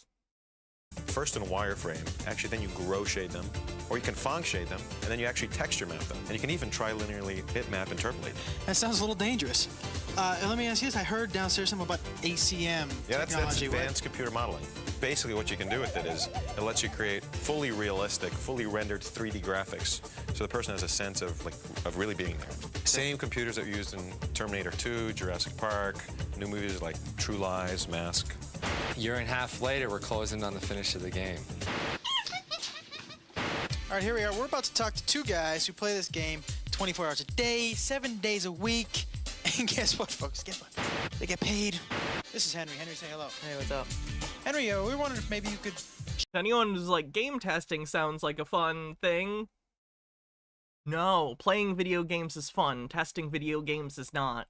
You spend a lot of time doing boring, running into walls, trying to do random bullshit things, writing reports about your experience and what is going on. It's not just playing a game. Show us a couple tips, some pointers. Yeah, sure, no problem. Great. Okay, well, this is the first level, and this is Donkey Kong's treehouse, and that's where we got our name from. And there's a banana arrow on top of the trees when you first start. Donkey Kong can drop down there, and he can knock the keg out of the floor, and he can roll it up against the wall, and bounce back and ride it. And Donkey Kong will just cruise straight through the first part of the... You missed the Diddy Kong barrel. The stage, and it's a good way to get people started off. You can just bowl over some of the tougher enemies that might have gave them a problem. Yeah, hey, you hungry? You want a banana? No. Well, I guess I could show you something else, too. This is a snow level later on in the game. It is snowing. Donkey Kong can now ride thin barrels and shoot out. And this one part here is a series of barrels. The barrels are satisfying and harrowing. And if you can navigate it properly, almost perfect and not miss anything, you can score a bunch of free men at the end of the level. A bunch of free men, not just one. Yep, a bunch. A blue balloon comes up and Donkey Kong can grab it. There it is. Is it very hard? It's tough. You got to get it down perfect. And wow, so you got a bunch of free men. Let's go talk to Isaac. This is Isaac. Isaac, say hello. Hello. Isaac, I was wondering maybe you could show us a couple more pointers. Possible? Yeah, I can do that. No problem. These guys are great. All right. What do we got? We got more snow. Yeah, we have more snow here. Okay. What we're going to do is we're going to jump on this igloo and use this really slow vulture. It looks peculiar. Peculiar enough to get us into a bonus level. Bonus. And I must say, this is one of over 100 bonus levels. 100 bonus levels. Yeah, and in this bonus level, not something you see in every game. Absolutely. You have to guess which barrel that this golden medallion's gonna wind up in. Like to take a guess? Yeah, the far right. Okay. Oh, you're very good. It's almost like he knew that was gonna happen because they made the game. Very good. Okay, the second tip I'm gonna show you, it involves our little friend Diddy. Diddy. Yeah, Diddy's the cool guy. You walk over to this little thing here, you jump on top of it, and you're gonna grab that rope, let the rope take you over, jump right on top of that little stump in the ground, pick up the TNT, walk over to this oil can, blow it up, fall right into another bonus level. Now, what you want to do in this bonus level is jump out of this canister here, out of this little can, and grab the balloon. So we have some pointers now. Good thing you came with us, because you learned some things today that, boy, you're not gonna learn just anywhere else. You thought it was gonna be a waste of your time, didn't you? Fried green bananas, bananas au gratin. Ew. Video game music should draw you into the game. In Donkey Kong Country, we had graphics that were way beyond anything else that's ever been done. We were also hoping to get some music better than anything that's ever been done. This music, for example, is very upbeat, fits with the jungle. It's an early level. The level's not very hard. The music is kind of nice. Okay, now here we have the music that goes with the water level. Now, in this level, you've just finished a really, really hard level in the game. We use this music. The soundtracks to the water levels are very nice and calming. And this fairly easy level is kind of a reward. Because the music is so good, we're putting this music on a CD. You know, Hell yeah. Something that's big in Japan for many, many years is game music on CD. Hasn't been a big hit in America because maybe the music hasn't been quite up to what you hear on the radio is every daytime. You're kind of losing it, dude. We got massive Smurfs attacking you on the scaffold level. What are the big blue buff? Well, the reason why I like it is because, for one, they're big, they're blue, and they're buff. Well, and then when you hit them, good for you. And they kind of bounce. The morphing rocks. Those guys are so cool, man. You touch these barrels and the lights turn on and off. You motherfuckers, delete this level immediately. And these rock guys are just kind of rolled up. And you hit this. Fun fact, if the stop and go zone is a nightmare for you, here's the trick to beat the stop and go zone, and this is going to drive you crazy if, as a kid like me, the stop and go zone fucked you up. As soon as the level starts, walk right back out the entrance door and the level will automatically be cleared. Not joking. It's almost like a sick joke. They do this terrible, difficult level But if you just walked out the door immediately when the level first starts, you beat it. I was in my mid-20s when I learned that, and that was something. The time I wasted. This light, they unroll and they start walking towards you. It's so cool. It's And you gotta switch them on and off. Sounds a little scary. Yeah, on guard's the fish you ride, and he just kind of pokes you with his swordfish front and pokes the bad guys. Yeah. No, yeah. no. Do you guys get to ride? Do we get to ride minecart? Oh yeah. The minecart was Nope, the not favorite joking. stage. That's your favorite stage? Yeah, it's a pretty cool stage. You're mining? What are we doing? You're on the tracks, and a lot of them are broken, so you gotta avoid, a lot of the broken tracks so you don't fall into the caverns.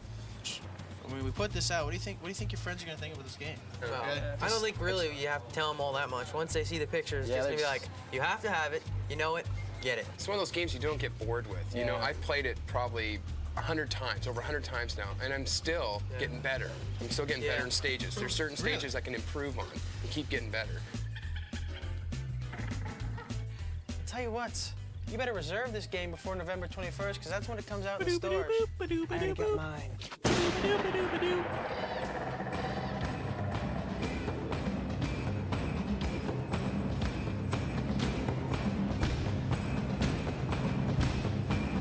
Oh, they're on the fucking Bit Wars bullshit.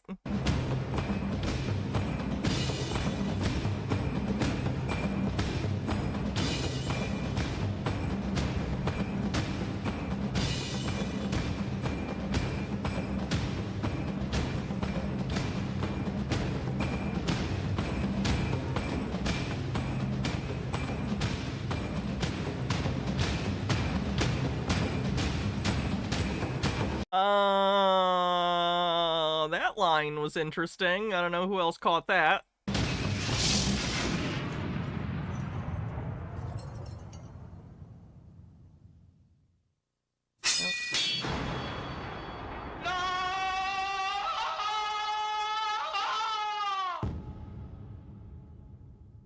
'90s Nintendo was certainly something.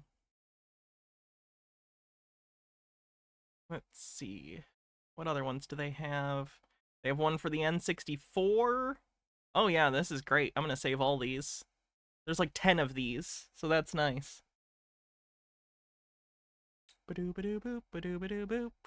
Ba-doo ba-doo ba-doo ba-doo. Oops. Give me a second to fix this.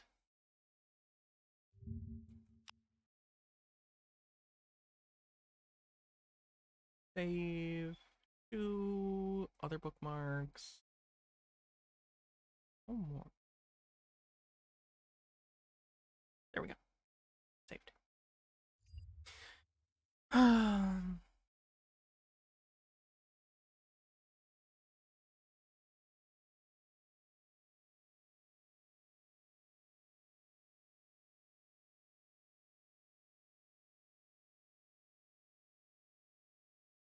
He asked me at one point.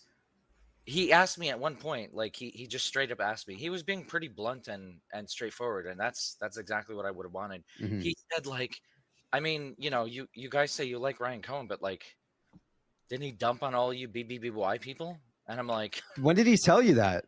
when I was on the side of the stage with him, What a fucking snake, man. You see what I mean? Like, who said, like, that's Well, what I it's fucking because mean. It's the party line. It's what Wall Street thinks. How It's the what fuck all is of this Wall guy gonna come on the fucking show that we're co-hosting and he doesn't even fucking know what we're about? This Because Polte is embarrassed what you're about. That's why. And it's not the line Wall Street wants you to believe, it's just the reality of the situation. Your stock got canceled, Ryan Cohen dumped on you. is what this goes back to the Vivek stuff. And look, great. Vivek came on the show. He fucking gave a speech about market reform, things like that. But these are people I cover somewhat regularly. If this is your first stream, this must seem random. These are people who are deeply in a meme stock cult. How the fuck are you not even Who are they angry about? At the recent Polte event, the sequel to the first Polte event, which the VOD of that's quite funny, I'd recommend it. It's on my YouTube channel and Twitch. It's called like Polte Palooza or Polte Fest 2, the Squeakquel. Alvin and the Chipmunks, the Squeakquel's my favorite John Waters film. Anyway, what was I gonna say? Oh, they're mad that the former hedge fund guy was there. How do you... And that he shit-talked Bed Bath & Beyond. Do you not know ahead of time what to expect? Oh, he doesn't give a fuck. Like, this is fucking bullshit, right? Yeah. It's like, it's fine, I get it. Get your message across if that's how you feel. And look, Vivek had some great stuff to say about turning off the buy button with GameStop and things like that in market reform, but it's like, how do you not even know your fucking audience? Like what I'm trying to understand is, like, what was even said to these people? What was said to Michael Taylor? What was said to fucking Vivek? Like, probably these are a bunch of retail investor rubes that you can use. Do what you will. Kingdom Reborn, thanks for 35 months, says, hey guys, thanks for the fun. Of course. It's all the more fun for you being a part of it. What came across about this crowd? How the fuck do none of these guys know ahead of time what we're about, man? Because Polte doesn't want to tell them because what you're about is embarrassing. That's a fucking issue. I think maybe it's not so much that they weren't told as, like, he doesn't care. Like look, this was a media opportunity for him, right? Yeah. He was able, I mean, Yeesh. Doing interesting, PP. Doing interesting.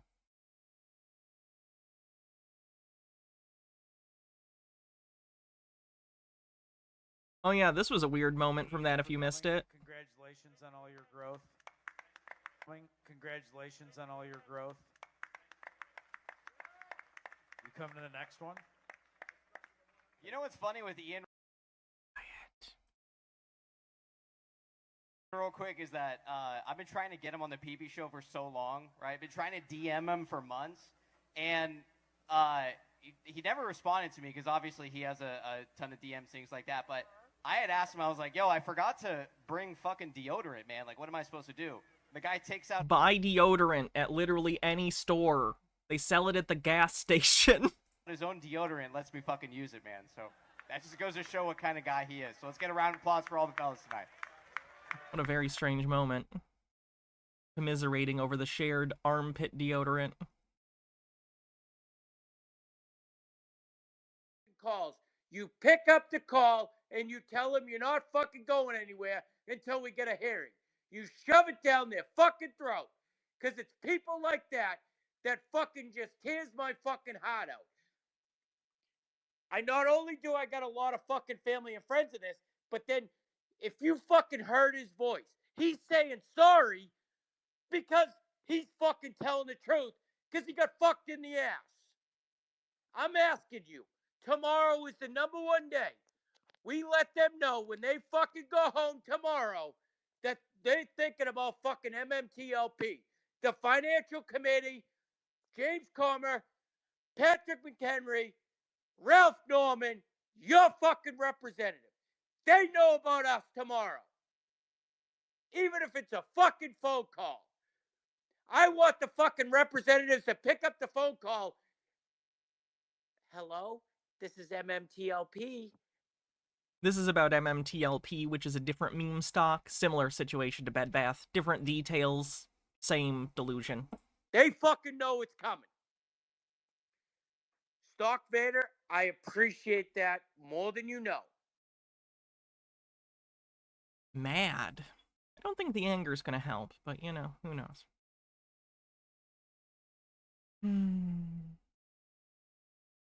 Alright, I think we're probably done for today. We've been going for a while. Thanks everyone for hanging out. Let's see who we're gonna do a raid on Twitch to. They're yelling at nothing. Yeah, pretty wild, huh?